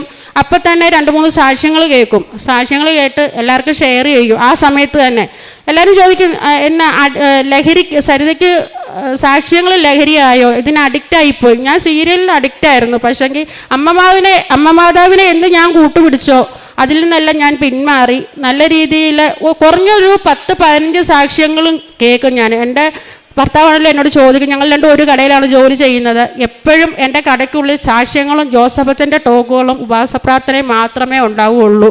അപ്പോൾ അവർ സംസാരിക്കുമ്പോഴാണേലും പറയും ഒരു 2-3 മിനിറ്റ് മിണ്ടായിരിക്കും, എനിക്ക് പ്രാർത്ഥന കേൾക്കണം, പ്രാർത്ഥന കൂടണം. എപ്പോഴും എൻ്റെ കടയ്ക്കകത്ത് സാക്ഷ്യങ്ങളുടെ സൗണ്ട് മാത്രമേ ഉള്ളൂ. എപ്പോഴും പാട്ട് വെച്ചുകൊണ്ടേയിരിക്കും. ഞാൻ സാക്ഷ്യങ്ങൾ വെക്കാൻ ആരംഭിക്കുമ്പം കടയിൽ ഫോണ് ഓഫാക്കും. എൻ്റെ സാക്ഷ്യങ്ങളാണ് ആ കടയ്ക്കകത്ത് കേൾക്കുന്നത്. ഒരു 10-15 സാക്ഷിയിൽ ഞാൻ കേൾക്കും. എൻ്റെ യൂട്യൂബ് എടുത്ത് നോക്കിയാൽ അറിയാം. ഞാൻ എന്നും കുറഞ്ഞൊരു 4 തവണ 5 തവണയിലും അമ്മ എന്നെ പ്രത്യക്ഷണത്തിൻ്റെ സാക്ഷിയാക്കി ഉയർത്തണമേ, എൻ്റെ എല്ലാം അറിഞ്ഞ അമ്മ എനിക്ക് കൂട്ടായിരിക്കണമേ, ഇതേ ഞാൻ പറയാറുള്ളൂ. എല്ലാ കാര്യങ്ങളും ഞാൻ അമ്മയോട് സംസാരിക്കും. 1 മണിക്കൂർ 1.5 മണിക്കൂർ ദൂരമുണ്ട് ഞാൻ ജോലി ചെയ്യുന്ന കടയിൽ. അവിടം തൊട്ട് എൻ്റെ കൊന്ത എൻ്റെ കാണും. ഞാനത് ചൊല്ലിക്കൊണ്ടേ വരും. അപ്പം ഞാൻ ആ കൊന്ത ചൊല്ലിക്കൊണ്ടേ വരും. ഒരു ദിവസം എങ്ങനെയായാലും ഒരു 5 വിശ്വാസ പ്രമാണവും 5 സ്വർഗസ്വനായ ഞങ്ങളുടെ പിതാവേയും ഒരു 150 നന്മ നിറഞ്ഞ മറിയമേ ഞാൻ ചൊല്ലും, കടയിൽ ജോലി കഴിഞ്ഞ് ഇറങ്ങുന്നതിന് മുന്നേ. ഇതിൻ്റെ കൂട്ടത്തിൽ ഈ സാക്ഷ്യങ്ങളെല്ലാം കേട്ട് എല്ലാവർക്കും ഷെയർ ചെയ്യും. സമയം നോക്കാറില്ല. എപ്പോഴും ഞാൻ എപ്പോൾ 2 മണിക്കാണോ 3 മണിക്കാണോ 4 മണിക്കാണോ എപ്പോഴും ഞാൻ ഈ സാക്ഷ്യങ്ങൾ കേട്ട് ഷെയർ ചെയ്യും. പിന്നെ പ്രേക്ഷിത പ്രവർത്തനമായിട്ട് ഞാൻ എല്ലാ മാസം വന്ന് ഇവിടുന്ന് പത്രം വാങ്ങിക്കും. എനിക്കൊരു മടിയില്ല കൊടുക്കാൻ. ആദ്യമൊക്കെ ഒരു 2 ദിവസം 3 ദിവസം കൊണ്ട് കൊടുത്തു തീർക്കും. പക്ഷേ ഇപ്പോൾ കൊണ്ടുപോകുന്ന പത്രങ്ങൾ അപ്പം തന്നെ ഞാൻ കൊടുത്തു തീർക്കും. ഭയങ്കര സന്തോഷമാണ്. ഇപ്പോൾ ഈ ലാസ്റ്റ് കൊണ്ടുപോയി ഞാൻ മനസ്സ് നല്ല സന്തോഷത്തോടെയും തൃപ്തിയോടെയും കൊടുത്തൊരു പത്രം കൊടുത്ത് എനിക്ക് സന്തോഷമായത് ഈ ലാസ്റ്റ് കൊണ്ട് ഡിസംബർ 17 വന്ന് കൊണ്ടുപോയത്. കാരണം എൻ്റെ കയ്യിൽ നിന്ന് കുട്ടികൾ എന്താ ഫുഡുകൾ തട്ടിപ്പറിക്കുന്ന പോലെ അടിച്ചു പറിക്കുക പത്രം. ഞാൻ നീട്ടുന്ന കൃപാസനത്തിലെ പത്രമാണോ എന്നും പറഞ്ഞ് കയ്യിൽ നിന്ന് തട്ടിപ്പറിക്കുക ചെയ്തത്. പിന്നെ എല്ലാവർക്കും ഞാൻ സാക്ഷ്യങ്ങൾ ഷെയർ ചെയ്യാറുണ്ട് പ്രേക്ഷിത പ്രവർത്തനമായിട്ട്. പിന്നെ കാരുണ്യപ്രവൃത്തി എന്ന് പറയാൻ ഞാൻ ക്യാൻസർ രോഗികൾക്ക് ഓൺലൈനിൽ എനിക്ക് പോയി കാണാനൊന്നും പറ്റിയില്ലെങ്കിലും എൻ്റെ പ്രാർത്ഥനയിൽ എല്ലാവർക്കും വീടില്ലാത്തവർക്ക് വീടുണ്ടാകണമേ, കുഞ്ഞുങ്ങളില്ലാത്തവർക്ക് കുഞ്ഞുങ്ങളുണ്ടാകണമേ, ക്യാൻസർ രോഗികൾ എല്ലാവരെയും സുഖപ്പെടുത്തണം. ഒരു അസുഖവും ഉണ്ടായി ആരും വലയരുത്. അങ്ങനെ എന്നെ കഴിയുന്ന എനിക്ക് എൻ്റെ ഇതിലുള്ളത് രീതിയിൽ ഞാൻ പൈസ ആയിട്ട് സഹായം ചെയ്യാറുണ്ട്. അതുപോലെ തന്നെ ഡ്രസ്സുകളാണേലും ഞാൻ എല്ലാ വർഷവും അനാഥാലയത്തിൽ കൊണ്ട് കുഞ്ഞുങ്ങൾക്ക് ഉള്ളതാണേലും പ്രായമുള്ള അച്ഛനമ്മമാർക്കുള്ളതാണേലും ഞാൻ അലമാരി ഈ പോകുന്ന സമയമാകുമ്പോൾ ഒരാഴ്ചക്ക് മുന്നേ നോക്കിയിട്ട് എത്രയും എൻ്റെ പിള്ളേർക്ക് ഡ്രസ്സുകൾ അധികം വലിച്ചു കൂട്ടി ഇടാനില്ലാത്ത പിള്ളേരാണ്. എന്നാലും അവരുടെ ഏറ്റവും നല്ല ഡ്രസ്സുകൾ നോക്കി അവരും എടുത്തു തരും. അതിനൊപ്പം ഞാൻ എടുത്തുകൊണ്ട് കൊടുക്കുകയും ചെയ്യും. എനിക്ക് അമ്മ മാതാവ് ഒരുപാട് അനുഗ്രഹങ്ങൾ തരുന്നുണ്ട്. മുന്നോട്ടുള്ള ജീവിതത്തിലും ഞാൻ എൻ്റെ അമ്മയുടെ മകളായിട്ട് ഈ ഉടമ്പടിയിൽ മുന്നോട്ട് പോകാൻ എൻ്റെ ആഗ്രഹം. ഒരുപാട് പ്രതിസന്ധികളെല്ലാം നേരിട്ട് അമ്മയോട് സംസാരിച്ചും അമ്മയോട് വേദനകൾ പറഞ്ഞും എൻ്റെ ഓരോ ദിവസവും ഞാൻ ഇങ്ങനെ മുന്നോട്ട് കൊണ്ടുപോകുന്നത്. പിന്നെ എങ്ങനെ പറഞ്ഞ തീരുകയല്ല. ഞാൻ 6 നിയോഗങ്ങളാണ് വെച്ചേക്കുന്നത്. പക്ഷെങ്കിൽ എനിക്ക് 600 നടന്നേക്കുന്നത്. ഓരോ ദിവസവും എനിക്ക് പൈസയുടെ ബുദ്ധിമുട്ടായിട്ട് എനിക്ക് ഒരാഴ്ചയിൽ 7,000 രൂപ 8,000 രൂപ ലോൺ അടയാനുണ്ട്. ഓരോ ദിവസവും ഞാൻ അമ്മയ്ക്ക് രാവിലത്തെ പ്രാർത്ഥനയിലും 5:30 പ്രാർത്ഥന കറക്റ്റ് അലാറം വെച്ചേക്കുക. കറക്റ്റ് 5:30 എന്നുണ്ടെങ്കിൽ ഞാൻ 5:30 ഡെയിലി ബ്രെഡിന് കൂടും. അപ്പം തന്നെ എൻ്റെ കാര്യങ്ങളെല്ലാം ഞാൻ എഴുതി വിടും. പിന്നെ ഒത്തിരി ഒന്നും അമ്മയോട് പറയണ്ട, അമ്മ എല്ലാം അറിഞ്ഞ് ചെയ്യുന്നുണ്ട്.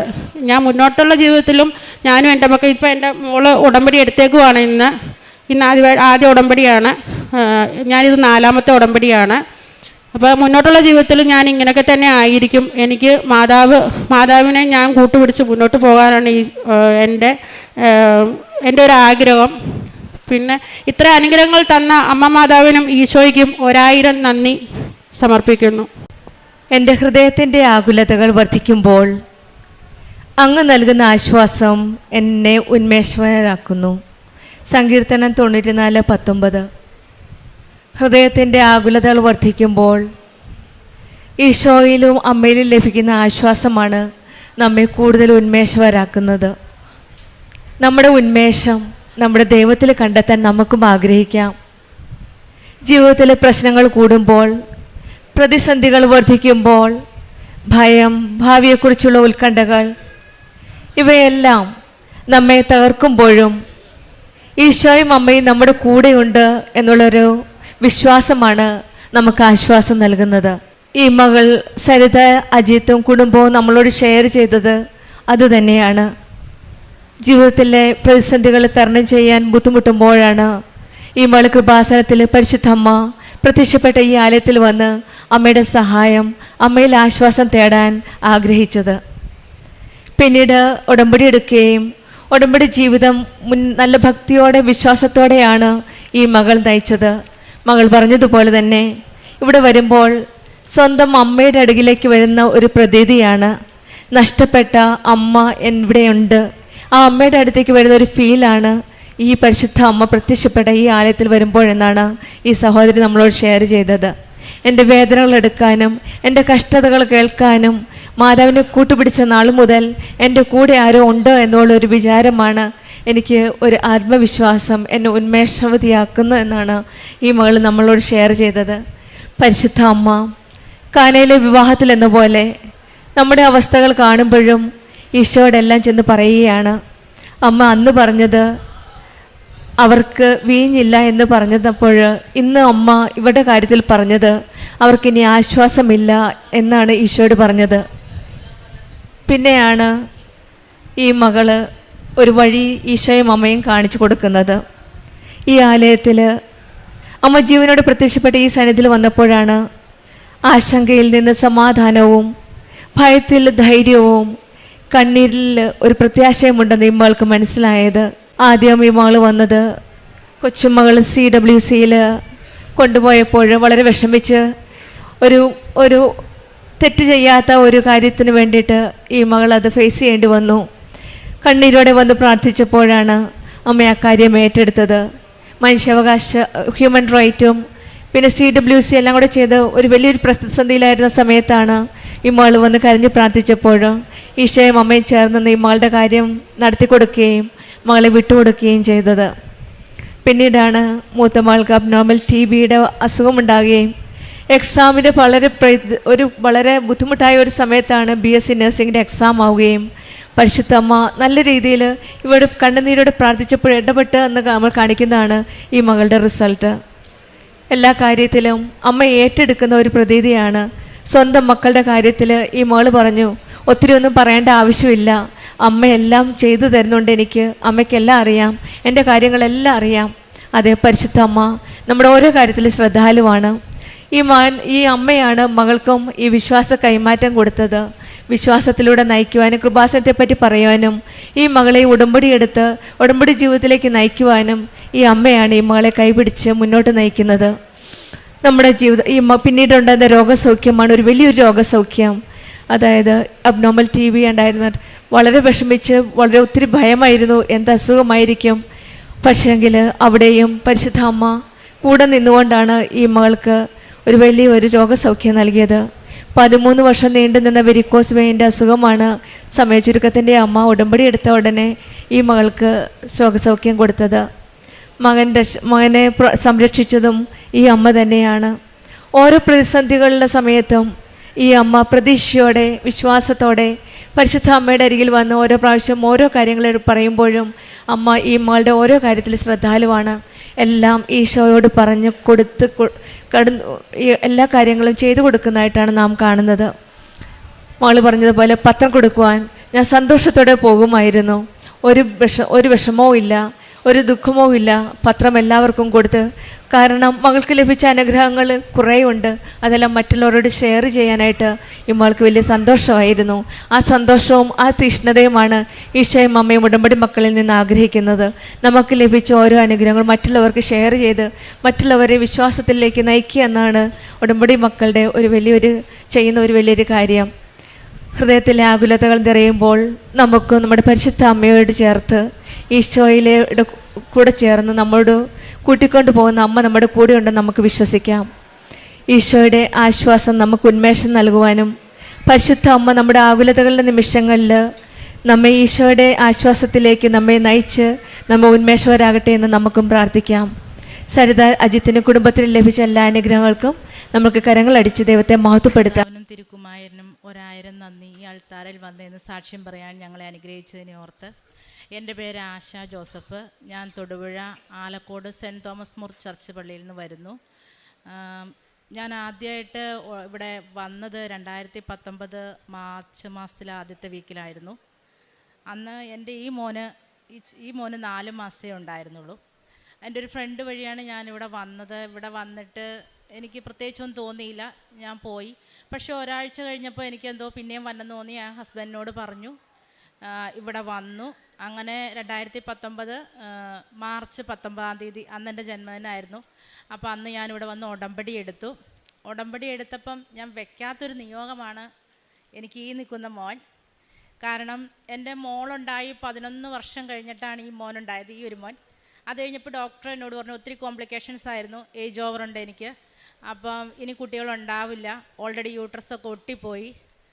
അപ്പോൾ ഞാൻ പറഞ്ഞു എന്നാൽ നമുക്ക് നിർത്താം. അപ്പോൾ ഡോക്ടർ പറഞ്ഞു നിർത്തിൻ്റെ ആവശ്യമൊന്നുമില്ല, കാരണം അത് ഓൾറെഡി ഒട്ടിപ്പോയതാണ്, ഇനി എന്തായാലും നിങ്ങൾക്ക് ഉണ്ടാവില്ല, അപ്പോൾ അതോടത്ത് പേടിക്കണ്ടെന്ന് പറഞ്ഞു. അപ്പം ഞാൻ ഉടമ്പടി എടുത്തിട്ട് അങ്ങ് നീങ്ങിപ്പോയിട്ട് റിട്ടേൺ വന്നിട്ട് അന്ന് നമുക്ക് ഈ അൾത്താരയിലൊക്കെ കയറാം, ഇതേപോലെ ഒന്നും അല്ലായിരുന്നു. അപ്പം ഞാൻ അവിടെ നിന്ന് പ്രാർത്ഥിച്ചിട്ട് പറഞ്ഞു മാതാവേ, ഞാൻ ഉടമ്പടിയിൽ വെച്ചിട്ടില്ല, പക്ഷേ എൻ്റെ മനസ്സിൻ്റെ ഒരു ആഗ്രഹം പറയുക. എനിക്ക് മൂത്തത് മോളാണ്, അവൾക്ക് ഇത്ര വയസ്സുണ്ട്, പക്ഷേ എൻ്റെ ഈ കുഞ്ഞു മോനൊരു കൂട്ടായിട്ട് ഒരാളെയും കൂടെ നിനക്ക് തരാൻ പറ്റുമെങ്കിൽ തന്നെ എന്ന് പറഞ്ഞ് ഞാൻ പോയി. പക്ഷെ ഞാനത് മനസ്സിലൊന്നും ഇട്ട് നടന്നില്ല. എന്തായാലും 2020 ഞാൻ ക്യാരിങ് ആയി. പക്ഷേ പെട്ടെന്നായതുകൊണ്ട് എനിക്ക് ഇവന് ഉൾക്കൊള്ളാൻ പറ്റിയില്ല പ്രഗ്നൻസിയിൽ. ഞാൻ ഹസ്ബൻഡിനോട് പറഞ്ഞു നമുക്കിത് വേണ്ട, കാരണം മറ്റേ ആൾക്ക് 1 വയസ്സായിട്ടുള്ളൂ, അവന് ഫീഡിങ് ചെയ്യാനൊന്നും എനിക്കിതായാലും അതിൻ്റെ ഇടയ്ക്ക് ഷുഗർ, തൈറോയിഡ്, അങ്ങനെ ഒത്തിരി കോംപ്ലിക്കേഷൻസ് ഉണ്ടായിരുന്നു. ഇപ്പോൾ ഹസ്ബൻഡ് എന്നോട് പറഞ്ഞു നിനക്ക് എങ്ങനെ ഇത് പറയാൻ തോന്നി, അങ്ങനെയൊന്നും ചിന്തിക്കല്ലേ എന്ന് പറഞ്ഞു. എനിക്ക് ഈ കുഞ്ഞു ഉള്ളിലുണ്ടായിട്ട് പക്ഷെ ഞാൻ ആ ഉടമ്പടിയിൽ വെച്ചിട്ടില്ല, അതിനെക്കുറിച്ച് ഞാൻ ചിന്തിക്കുന്നുമില്ല. 2-ാം മാസത്തിൽ എനിക്ക് ബ്ലീഡിങ് ഉണ്ടായി. അപ്പം ഡോക്ടർ ചെന്നിട്ട് പറഞ്ഞു പ്രഗ്നൻസി ഉണ്ട്, പക്ഷെ ബേബീനെ കാണുന്നില്ല. അത് കഴിഞ്ഞ് എൻ്റെ മോൾ ഒത്തിരി സന്തോഷിച്ചായിരുന്നു ഈ കുട്ടി. പക്ഷെ അവൾ എന്നോട് പറഞ്ഞു മമ്മി എന്തെങ്കിലും ഇങ്ങനെ മനസ്സിൽ വിചാരിച്ച് എന്തെങ്കിലും പറഞ്ഞിട്ടോ അങ്ങനെയൊക്കെ ഉണ്ട്. അപ്പം ഞാൻ ഓർത്തു ഉടമ്പടിയിലൊന്നും ഞാൻ വെച്ചിട്ടില്ല, പിന്നെ ഞാൻ ഓർത്തു ദൈവമേ ഞാനിങ്ങനെ പറഞ്ഞായിരുന്നല്ലോ മാതാവിനോട്, എനിക്ക് ഒരാളെയും കൂടെ തന്നെ എൻ്റെ ഈ കുഞ്ഞിന് കൂട്ടായിട്ട്. പിന്നെ എനിക്ക് ഭയങ്കര മനോവിഷമായിരുന്നു. പക്ഷേങ്കിൽ ആ 2 മാസം മുതൽ ഞാൻ ഇഞ്ചക്ഷനിലാണ് എൻ്റെ ഈ കുഞ്ഞിനെ വയറ്റിയിട്ടുകൊണ്ട് കിടന്നത്. മിക്ക ദിവസങ്ങളിലും ഹോസ്പിറ്റലിലായിരുന്നു, ഇവനെ നോക്കാൻ ആളില്ല. മോള് കൊറോണ ടൈം 10ാം ക്ലാസ്സിൽ പഠിക്കുന്നു, എന്ത് ചെയ്യണമെന്നൊന്നും ഞങ്ങൾക്ക് അറിയില്ലായിരുന്നു. 7-ാം മാസം ആയപ്പോഴത്തേക്കും വെളുപ്പിന് കൺട്രാക്ഷൻ തുടങ്ങി. ഹോസ്പിറ്റലിൽ ഞങ്ങളൊരു 7:30 കൂടി ചെന്നു. ഡോക്ടർ പറഞ്ഞു വെയിറ്റ് ചെയ്യുക. വൈകിട്ട് 4:30 വരെ ഞാൻ ഈ കുഞ്ഞിനെ വേണ്ടാന്ന് വെച്ചതിൻ്റെ വേദന ഞാൻ അനുഭവിച്ചുകൊണ്ടിരിക്കുകയായിരുന്നു. ഒരു 10-15 മിനിറ്റ് ഇടവിട്ട് എനിക്ക് കൺട്രാക്ഷൻ വരും. ഡോക്ടർ പറഞ്ഞു നമുക്ക് മാക്സിമം നോക്കാം, പക്ഷേ ഇതാൾ പുറത്ത് വന്നു കഴിഞ്ഞാൽ നിങ്ങൾക്ക് കിട്ടുമോ ഇല്ലയോ എന്നൊന്നും ഉറപ്പില്ല. എന്നിരുന്നാലും എന്നോടത് പറഞ്ഞില്ല, ഹസ്ബൻഡിനോടാണ് പറഞ്ഞത്. ഒരു 4:30 കൂടി ഓപ്പറേഷൻ ചെയ്തു, കുട്ടീനെ എടുത്തു. ഞാൻ കണ്ടില്ല, എന്നോട് പറഞ്ഞു ആൺകുട്ടിയെ കുഴപ്പമില്ല എന്ന് പറഞ്ഞു. 15 ദിവസം ഇവൻ ICUലായിരുന്നു, ഹാർട്ടിന് പ്രോബ്ലം ഉണ്ടായിരുന്നു.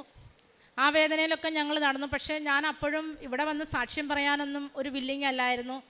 ഉടമ്പടിയിൽ വെച്ച നിയോഗം അല്ലല്ലോ എന്നോർത്തു. 1.5 വയസ്സായപ്പോഴത്തേക്ക് ഇവന് ഹാർട്ടിന് വയ്യാതെയായി തുടങ്ങി. അപ്പം നമ്മൾ ഡോക്ടറെ കണ്ടു കഴിഞ്ഞപ്പം വാൽവ് ചുരുങ്ങുവാണ്, നോക്കാം മാക്സിമം നോക്കാമെന്ന് പറഞ്ഞു. അന്ന് ഞാനിവിടെ കരഞ്ഞുകൊണ്ട് ആ ആദ്യത്തെ ഉടമ്പടി എൻ്റെ കയ്യിൽ നിന്ന് നഷ്ടപ്പെട്ടും പോയി. പിന്നെ അന്ന് വന്ന് പോയിട്ട് പിന്നെ ഞാൻ ഉടമ്പടിനെക്കുറിച്ച് ചിന്തിച്ചിട്ടില്ല. അതൊരു നമ്മൾ എന്താ പറയുക, കണ്ടൊരു ആഗ്രഹം സാധിക്കണം എന്നുള്ള രീതിക്ക് വന്നു പോയ പോലെ ആയിപ്പോയി. പിന്നെ ഞാൻ 2022 ഇവിടെ വന്നു, ഉടമ്പടി വീണ്ടും എടുത്തു. എൻ്റെ തെറ്റുകളെല്ലാം ഞാൻ മാതാവിനോട് ഏറ്റുപറഞ്ഞ് കരഞ്ഞ് ഞാൻ ആ ഉടമ്പടി പാലിച്ചു പോന്നു. ഇപ്പോൾ ഇവിടം വരെ എത്തി. ഇന്ന് 2026 ഇതിനിടയ്ക്ക് മോനൊരു ഓപ്പറേഷനൊക്കെ കഴിഞ്ഞു, പക്ഷെ കുഴപ്പമൊന്നുമില്ല, ആൾ നന്നായി പോകുന്നു.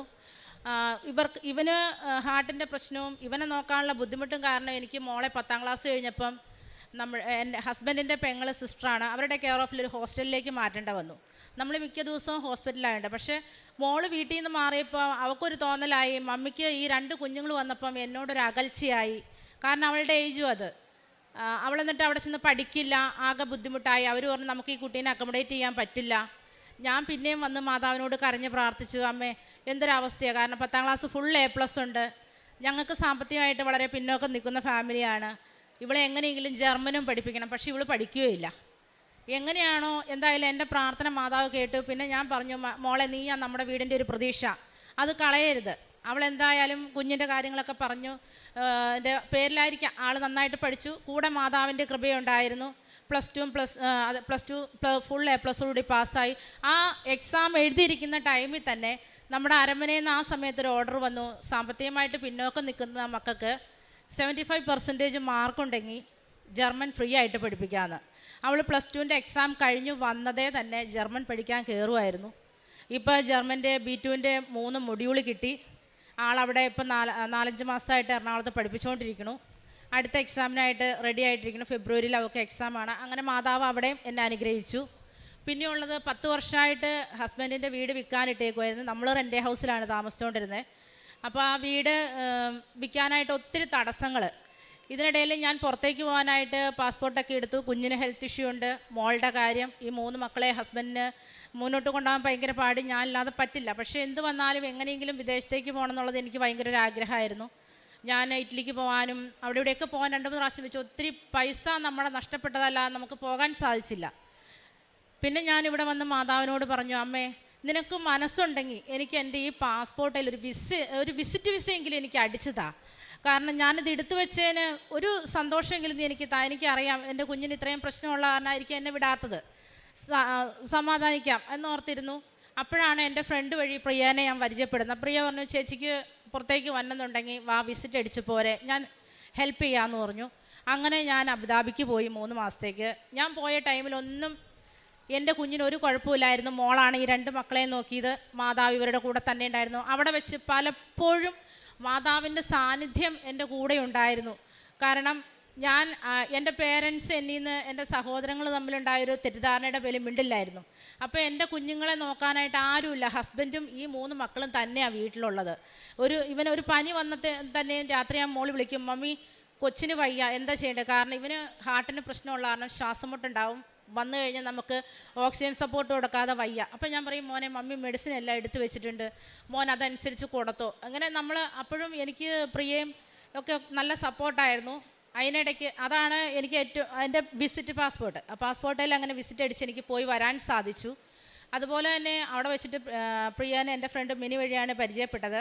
അപ്പോൾ പ്രിയയ്ക്ക് ജോലിയിൽ ഒത്തിരി പ്രശ്നങ്ങളും പ്രഷറും ഒക്കെ ഉണ്ടായിരുന്നു. അപ്പോൾ എന്നോട് പറഞ്ഞു, അപ്പോൾ ഞാൻ പറഞ്ഞു, പ്രിയ എൻ്റെ കയ്യിലൊരു മാതാവുണ്ട്, കൃപാസന മാതാവിൻ്റെ ഒരു ഫോട്ടോയുണ്ട്, ഞാൻ തരാം. അതേപോലെ പ്രാർത്ഥിക്കാനുള്ള ഒരു പ്രത്യക്ഷീകരണ പുസ്തകവും തരാം, മോൻ ഓൺലൈനിൽ ഉടമ്പടി എടുക്കുക, അപ്പം നിൻ്റെ പ്രശ്നങ്ങളെല്ലാം മാറും. എന്നോട് ആരെന്ത് പറഞ്ഞാലും എനിക്ക് പറ്റുന്ന രീതിക്കെല്ലാം ഞാൻ അവർക്ക് വേണ്ടി പ്രാർത്ഥിക്കും. എനിക്ക് എന്നിലേക്കുള്ള കൂടുതലായിട്ട് ഞാൻ മറ്റുള്ളവർക്ക് വേണ്ടിയിട്ടായിരുന്നു പ്രാർത്ഥിച്ചുകൊണ്ടിരുന്നത്. പലരും എന്നെ കളിയാക്കിയിട്ടുണ്ട്, ചേച്ചി കൃപാസന മാതാവിൻ്റെ കാര്യം പറയില്ല, എൻ്റെ ചേച്ചിയുടെ കാര്യങ്ങൾ എന്ത് ഒന്നും നടക്കാത്തതെന്ന്. ഞാൻ പറഞ്ഞു, എൻ്റെ കാര്യങ്ങളെല്ലാം ഞാൻ ഓരോ പ്രാവശ്യം വരുമ്പോൾ ഇവിടെ എഴുതി വെക്കുന്നുണ്ട്, ഉടമ്പടിയിൽ കൊടുക്കുന്നുണ്ട്. പിന്നെ ഞാൻ അതേക്കുറിച്ച് ചിന്തിച്ചിട്ടില്ല. ഹസ്ബൻഡാണേലും പറയായിരുന്നു, എന്തുകൊണ്ടാണ് നമ്മൾ വീട് വിൽക്കാനിട്ടിട്ട് ഇതുവരെ നടക്കാത്തത്. അതിൻ്റെ പേരിൽ ഞാനിവിടെ വന്ന് അച്ഛനെ കണ്ട് പ്രാർത്ഥിച്ചു. പക്ഷെ തന്ന കാശ് രൂപ എൻ്റെ കയ്യിൽ നിന്ന് പോയി. വീട്ടിൽ ചെന്ന് ഞാൻ ജീവിതത്തിൽ ശരിക്കും പറഞ്ഞാൽ മനസ്സ് നൊന്ത് കരഞ്ഞത് ആ ഉടമ്പടി ആ കാശ് രൂപം നഷ്ടപ്പെട്ടു പോയപ്പോഴും എൻ്റെ കുഞ്ഞിൻ്റെ സർജറി ടൈമിലുമായിരുന്നു. ആ കാശ് രൂപം പോയ അന്ന് തന്നെ ഞാൻ ഇങ്ങോട്ടേക്ക് വിളിച്ചപ്പോൾ ഞാൻ പറഞ്ഞു, എൻ്റെ കയ്യിൽ നിന്ന് അത് പോയിട്ടില്ല, ഞാൻ ഇവിടെ വെച്ച് തന്നെ എൻ്റെ ഫയലിൽ വെച്ചാൽ, പക്ഷേ അത് മിസ്സിങ്. അപ്പോൾ ഇവിടുത്തെ ആ ചേച്ചി എന്നോട് ചോദിച്ചു, ശുശ്രൂഷയുള്ള ചേച്ചി ഫോൺ എടുത്തിട്ട് എന്നോട് ചോദിച്ചു, മോളെ ആരുടെ പേരിലാണ് വസ്തു? ഞാൻ പറഞ്ഞു, ഹസ്ബൻഡിൻ്റെ പേരിലാണ്. അപ്പം മോളെടുത്ത എങ്ങനെയാണ് ശരിയായത്? അത് ഹസ്ബൻഡ് തന്നെ ആ ഉടമ്പടി എടുക്കണ്ടായിരുന്നോ? അപ്പോൾ ഞാൻ ചേട്ടനോട് പറഞ്ഞു, ഇവിടെ നമ്മുടെ അച്ഛനാണേലും ക്ലാസ്സിൻ്റെ ഇടയ്ക്ക് പറയുന്നുണ്ട്, ചില ഭർത്താക്കന്മാർ ഭാര്യമാരെ നിർത്തിക്കൊണ്ട് കാര്യം നേടാൻ നോക്കുന്നു എന്ന്. അത് ഒരു കാരണത്തിൽ നമ്മുടെ രാജ്യത്തിലും അങ്ങനെ തന്നെയായിരുന്നു. പക്ഷേങ്കിൽ എൻ്റെ ഹസ്ബൻഡിനോട് ഞാൻ പറഞ്ഞു, പപ്പ നിങ്ങൾ തന്നെ എടുക്കുക, അതിന് തീരുമാനം ഉണ്ടാവുമെന്ന് പറഞ്ഞു. ഹസ്ബൻഡ് വന്ന് പിറ്റേന്ന് തന്നെ ഞങ്ങൾ വന്ന് ചേട്ടൻ വന്ന് ഉടമ്പടി എടുത്തു. കറക്റ്റ് 3 മാസം കഴിഞ്ഞപ്പോൾ, അതായത് ഞാൻ ആ വിസിറ്റിൽ ഇവിടെ നിന്ന് പോകുമ്പോൾ ഞാൻ മാതാവിനോട് കരഞ്ഞുകൊണ്ട് ഞാൻ പറഞ്ഞത്, എൻ്റെ 3 മക്കളെ ഞാൻ ഏൽപ്പിച്ചിട്ടാണ് പോകുന്നത്, എനിക്ക് ആരുമില്ല സഹായിക്കാൻ, നീ മാത്രമേ ഉള്ളൂ. കാരണം പെറ്റമ്മ മറന്നാലും ഞാൻ നിന്നെ മറക്കില്ല എന്ന് തമ്പുരാൻ പറഞ്ഞത് എൻ്റെ ഉള്ളിൽ എപ്പോഴും ഉണ്ട്. അതുകൊണ്ട് ഞാൻ പറഞ്ഞു, അമ്മയെ ഞാൻ നിന്നെ ഏൽപ്പിച്ചിട്ടാണ് പോണേ, ഒന്നെങ്കിൽ ഞങ്ങളുടെ വസ്തു വിറ്റ് ഞങ്ങൾക്കൊരു ഭവനം വാങ്ങാനുള്ള സാമ്പത്തികമാക്കി തന്നെ, അല്ലെങ്കിൽ എനിക്കൊരു സ്ഥിരമായിട്ടുള്ള ജോലി തന്നെ. പക്ഷേ ഞാൻ ഏപ്രിലിൽ ചെന്നു. ജൂൺ 12-ാം തീയതി ആയപ്പോൾ 11-ാം തീയതി എന്നോട് ഹസ്ബൻഡ് വിളിച്ചിട്ട് പറഞ്ഞു, എടി വസ്തു കച്ചവടമായി, നാളെ ടോക്കൺ എടുക്കുകയാണ്. കാരണം ഞങ്ങൾക്ക് ആ വസ്തുവിന് മെയിൻ റോഡാണ്, 1.25 ആര് വന്നാലും അതേ പറയുള്ളൂ, മുസ്ലിംസിൻ്റെ ഏരിയ ആണ്. പക്ഷേ ഞങ്ങൾക്കത് 2 ലക്ഷം രൂപയ്ക്ക് സെൻറ്റിന് കച്ചവടമായി. അത്യാവശ്യം നല്ലൊരു എമൗണ്ട് നമുക്ക് കിട്ടി. അങ്ങനെയും തമ്പുരാൻ നമ്മളെ അനുഗ്രഹിച്ചുകൊണ്ടിരിക്കുന്നു. പിന്നെ എൻ്റെ പേരൻസ് അവർ മിണ്ടില്ല എന്ന് ഞാൻ പറഞ്ഞിരുന്നു. ഡിസംബർ 7-ാം തീയതി മാതാവിൻ്റെ പ്രത്യക്ഷീകരണത്തിൻ്റെ അന്ന് ഈ 25-ൽ എൻ്റെ ഈ മോൻ ഹോസ്പിറ്റലിൽ അഡ്മിറ്റായിരുന്നു പനിയായിട്ട്. അപ്പോൾ ചേട്ടൻ ഇങ്ങോട്ട് പോന്നു, ആരുമില്ല. പെട്ടെന്ന് അമ്മ എന്നെ വിളിച്ചു, മോനെ നിങ്ങൾ ഏത് ഹോസ്പിറ്റലിലാണ്? ഞാൻ പറഞ്ഞു, തൊടുപുഴ ഇന്ന ആശുപത്രിയിലാണ്. അപ്പോൾ ആയിക്കോട്ടെ, അമ്മ ഒരു പൊതി ചോറുമായിട്ട് വരണ്ടെന്ന് പറഞ്ഞു. എനിക്ക് ഭയങ്കര സന്തോഷമായിപ്പോയി. കാരണം ഞാൻ അമ്മ മാതാവിനോട് എന്നും പറയുമായിരുന്നു, ഒരു തെറ്റിദ്ധാരണയുടെ പേരിൽ എൻ്റെ മാതാപിതാക്കൾ എന്നോട് അകന്നിരിക്കുന്നത്. പക്ഷേ എൻ്റെ ആങ്ങളുടെ വൈഫ് വഴി അവരുടെ വിശേഷങ്ങളെല്ലാം ഞാൻ അറിയുമായിരുന്നു. അവർ വിളിക്കാതെ മിണ്ടാതെ ഇരിക്കുമ്പോൾ ഒരവസ്ഥ. കാരണം ഞാനും ഒരു അമ്മ, എൻ്റെ കുഞ്ഞുങ്ങളിട്ട് ഞാൻ മാറി എന്നപ്പോൾ ആ വേദന എത്രത്തോളം ഉണ്ടെന്ന് എനിക്ക് മനസ്സിലായത്.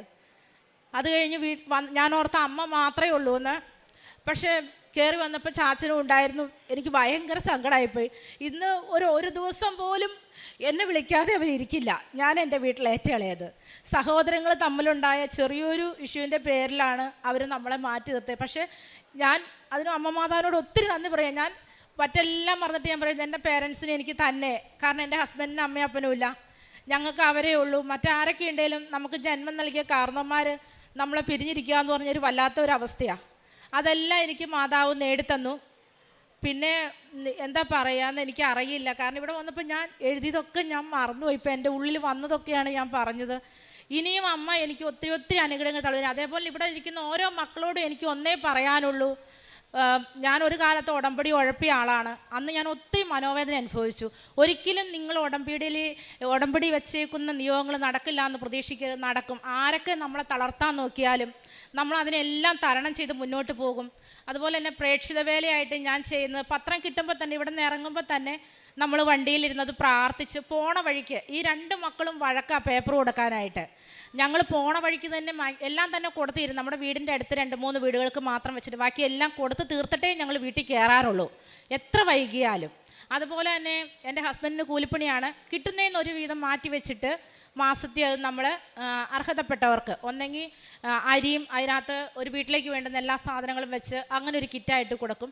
അല്ലെങ്കിൽ കല്യാണ ആവശ്യങ്ങൾക്കായിട്ടോ അല്ലെങ്കിൽ മെഡിസിൻ അങ്ങനെ രോഗികളായിട്ടുള്ളവരെ കണ്ടെത്തി അതങ്ങനെ കൊടുക്കുന്നതിനൊരു കാരണമുണ്ട്. എൻ്റെ ഈ കുഞ്ഞിൻ്റെ ട്രീറ്റ്മെൻറ്റിന് അത്യാവശ്യം നല്ലൊരു എമൗണ്ട് നമ്മളെ ആരും സഹായിക്കാനില്ലായിരുന്നു. പക്ഷേ പല കരങ്ങളിൽ നിന്നും ഞങ്ങൾ അറിയാതെ തന്നെ ലക്ഷങ്ങൾ ഞങ്ങൾക്ക് വന്നു. ഇവൻ്റെ ആവശ്യത്തിനുള്ള പൈസയൊന്നും ഞങ്ങൾക്ക് ഒരിടത്തും തളർന്ന് നിൽക്കേണ്ട വരില്ല. കാരണം ഞാൻ ഇത്രയും പറയുള്ളൂ, അമ്മേ എൻ്റെ അവസ്ഥ നിനക്ക് അറിയാലോ, അത് ഏൽപ്പിച്ച് തരുമോ, കൂടുതലൊന്നും ഞങ്ങൾക്ക് പറയാനില്ല എന്ന്. ഒരിടത്ത് നമ്മുടെ ബന്ധുക്കളും സ്വന്തക്കാരും അല്ല അന്ന് കൂടെ, പുറമേ ഉള്ള ഞാൻ അറിയാത്ത നാട്ടിലുള്ളവർ ഒത്തിരി പേരെ എടുത്ത് പറയാം. ഓരോരുത്തരുടെയും പേര് പറഞ്ഞിട്ടുണ്ടെങ്കിൽ അത് സാധിക്കില്ല. അതുകൊണ്ട് എല്ലാവരും ഈ സമയത്ത് ഞാൻ അമ്മയുടെ സന്നിധിയിലേക്ക് സമർപ്പിക്കുകയാണ്. പിന്നെ പ്രത്യേകമായിട്ട് ജോസഫച്ചനെയും ഇവിടെ ശുശ്രൂഷ ചെയ്യുന്ന ഓരോ മക്കളെയും സമർപ്പിച്ച് പ്രാർത്ഥിക്കുന്നു. ഇനിയിപ്പോൾ ഇത് പ്രിയയാണ്, പ്രിയയുടെ കാര്യം പ്രിയ പറയുവേ.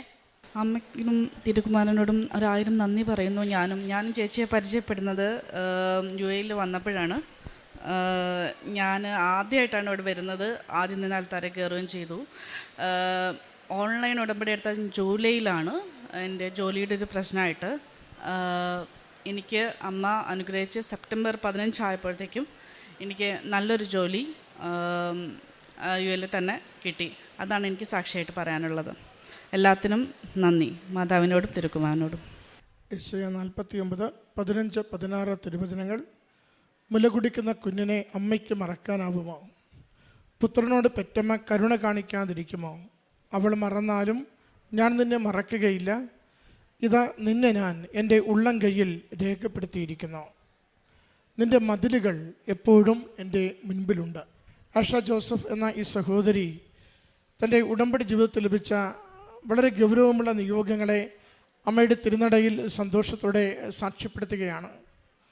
ആദ്യ മകൾ സൂചിപ്പിച്ചത് അമ്മ മാതാവിനെ കാണുവാൻ ഇവിടെ വന്നെത്തിയ കാലത്ത് അമ്മയോട് സമർപ്പിച്ച ഒരു നിയോഗമാണ്.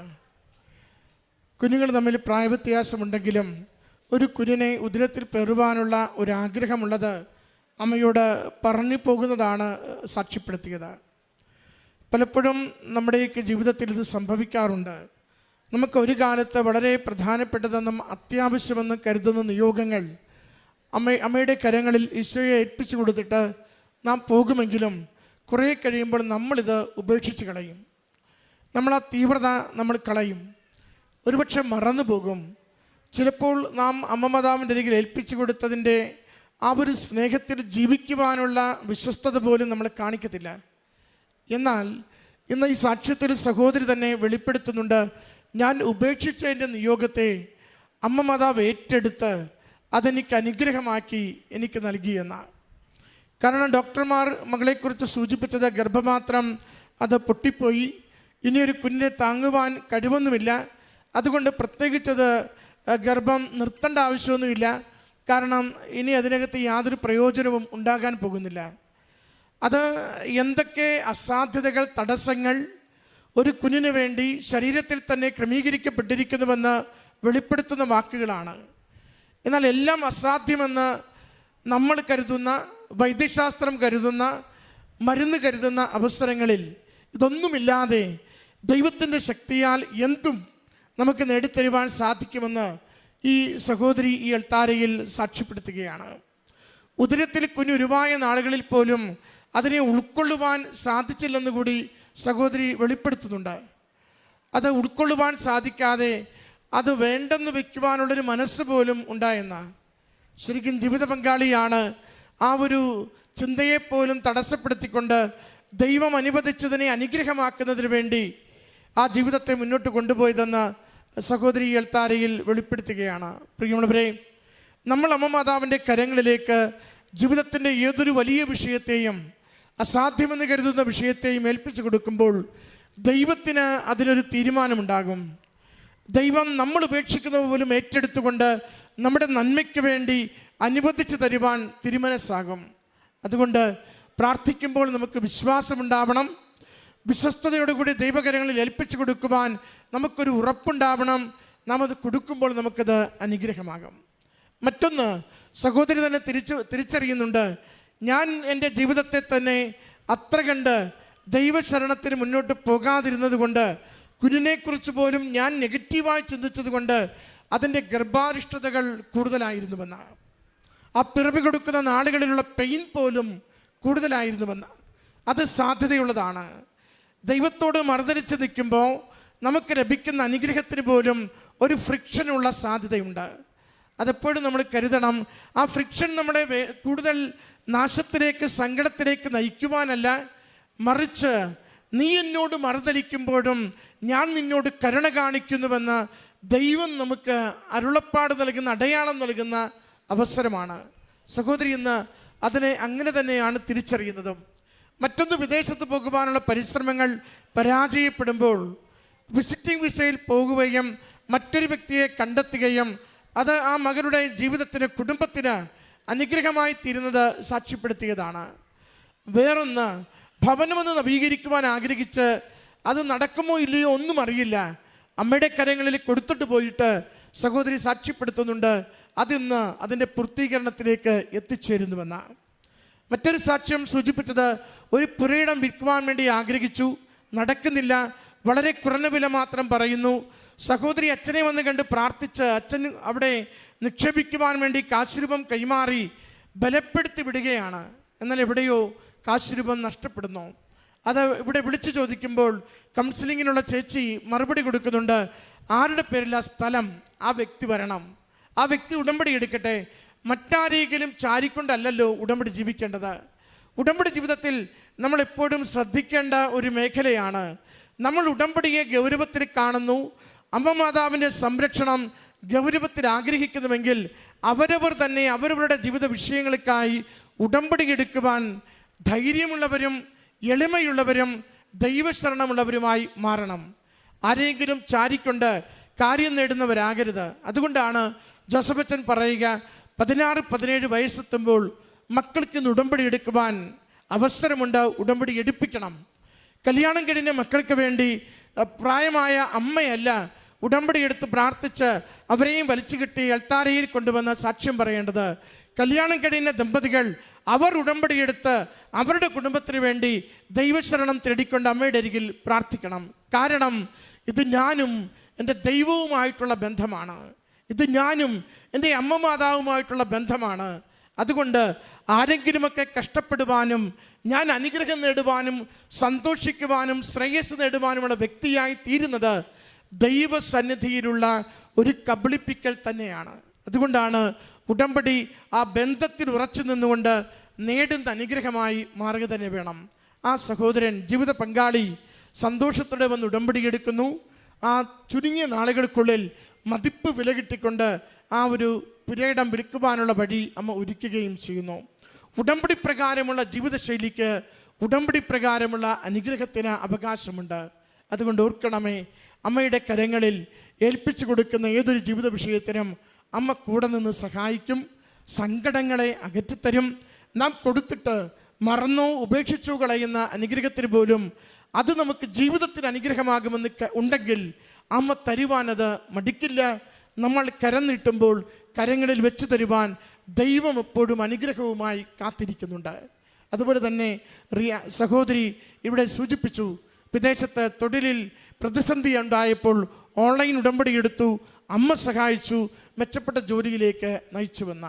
പ്രതിസന്ധികൾ എന്തുമാവട്ടെ, ജീവിതം കടന്നു പോകുന്ന സങ്കടം എന്തുമാവട്ടെ, നാം ഇന്ന് വന്നുപെട്ടിരിക്കുന്ന കെണികൾ എന്തുമാവട്ടെ, അമ്മയുടെ കരങ്ങളിലേക്ക് ഏൽപ്പിച്ചു കൊടുത്തുകൊണ്ട് അമ്മയുടെ സംരക്ഷണത്തിന് വേണ്ടി നമുക്ക് ജീവിക്കാം, പ്രാർത്ഥിക്കാം. ഒപ്പം നമ്മുടെ ജീവിതത്തെ വിശുദ്ധീകരിച്ചുകൊണ്ട് ദൈവനാമം മഹത്വപ്പെടുത്തുന്നതിന് വേണ്ടി നമുക്കെപ്പോഴും സന്നദ്ധരാകാം. വലിയ കാര്യങ്ങൾ നമ്മുടെ ജീവിതത്തിൽ സമയ ചുരുക്കത്തിലും അനുവദിക്കുന്നത് അനുഭവിക്കുവാനാവും. അതിൻ്റെ കൃപയ്ക്ക് വേണ്ടി ആഗ്രഹിച്ച് പ്രാർത്ഥിച്ചുകൊണ്ട് ഈ കുടുംബത്തിന് ലഭിച്ച എല്ലാ അനുഗ്രഹങ്ങൾക്കും അമ്മ മാതാവിനും തിരുക്കുമാരനും നന്ദി പറഞ്ഞുകൊണ്ട്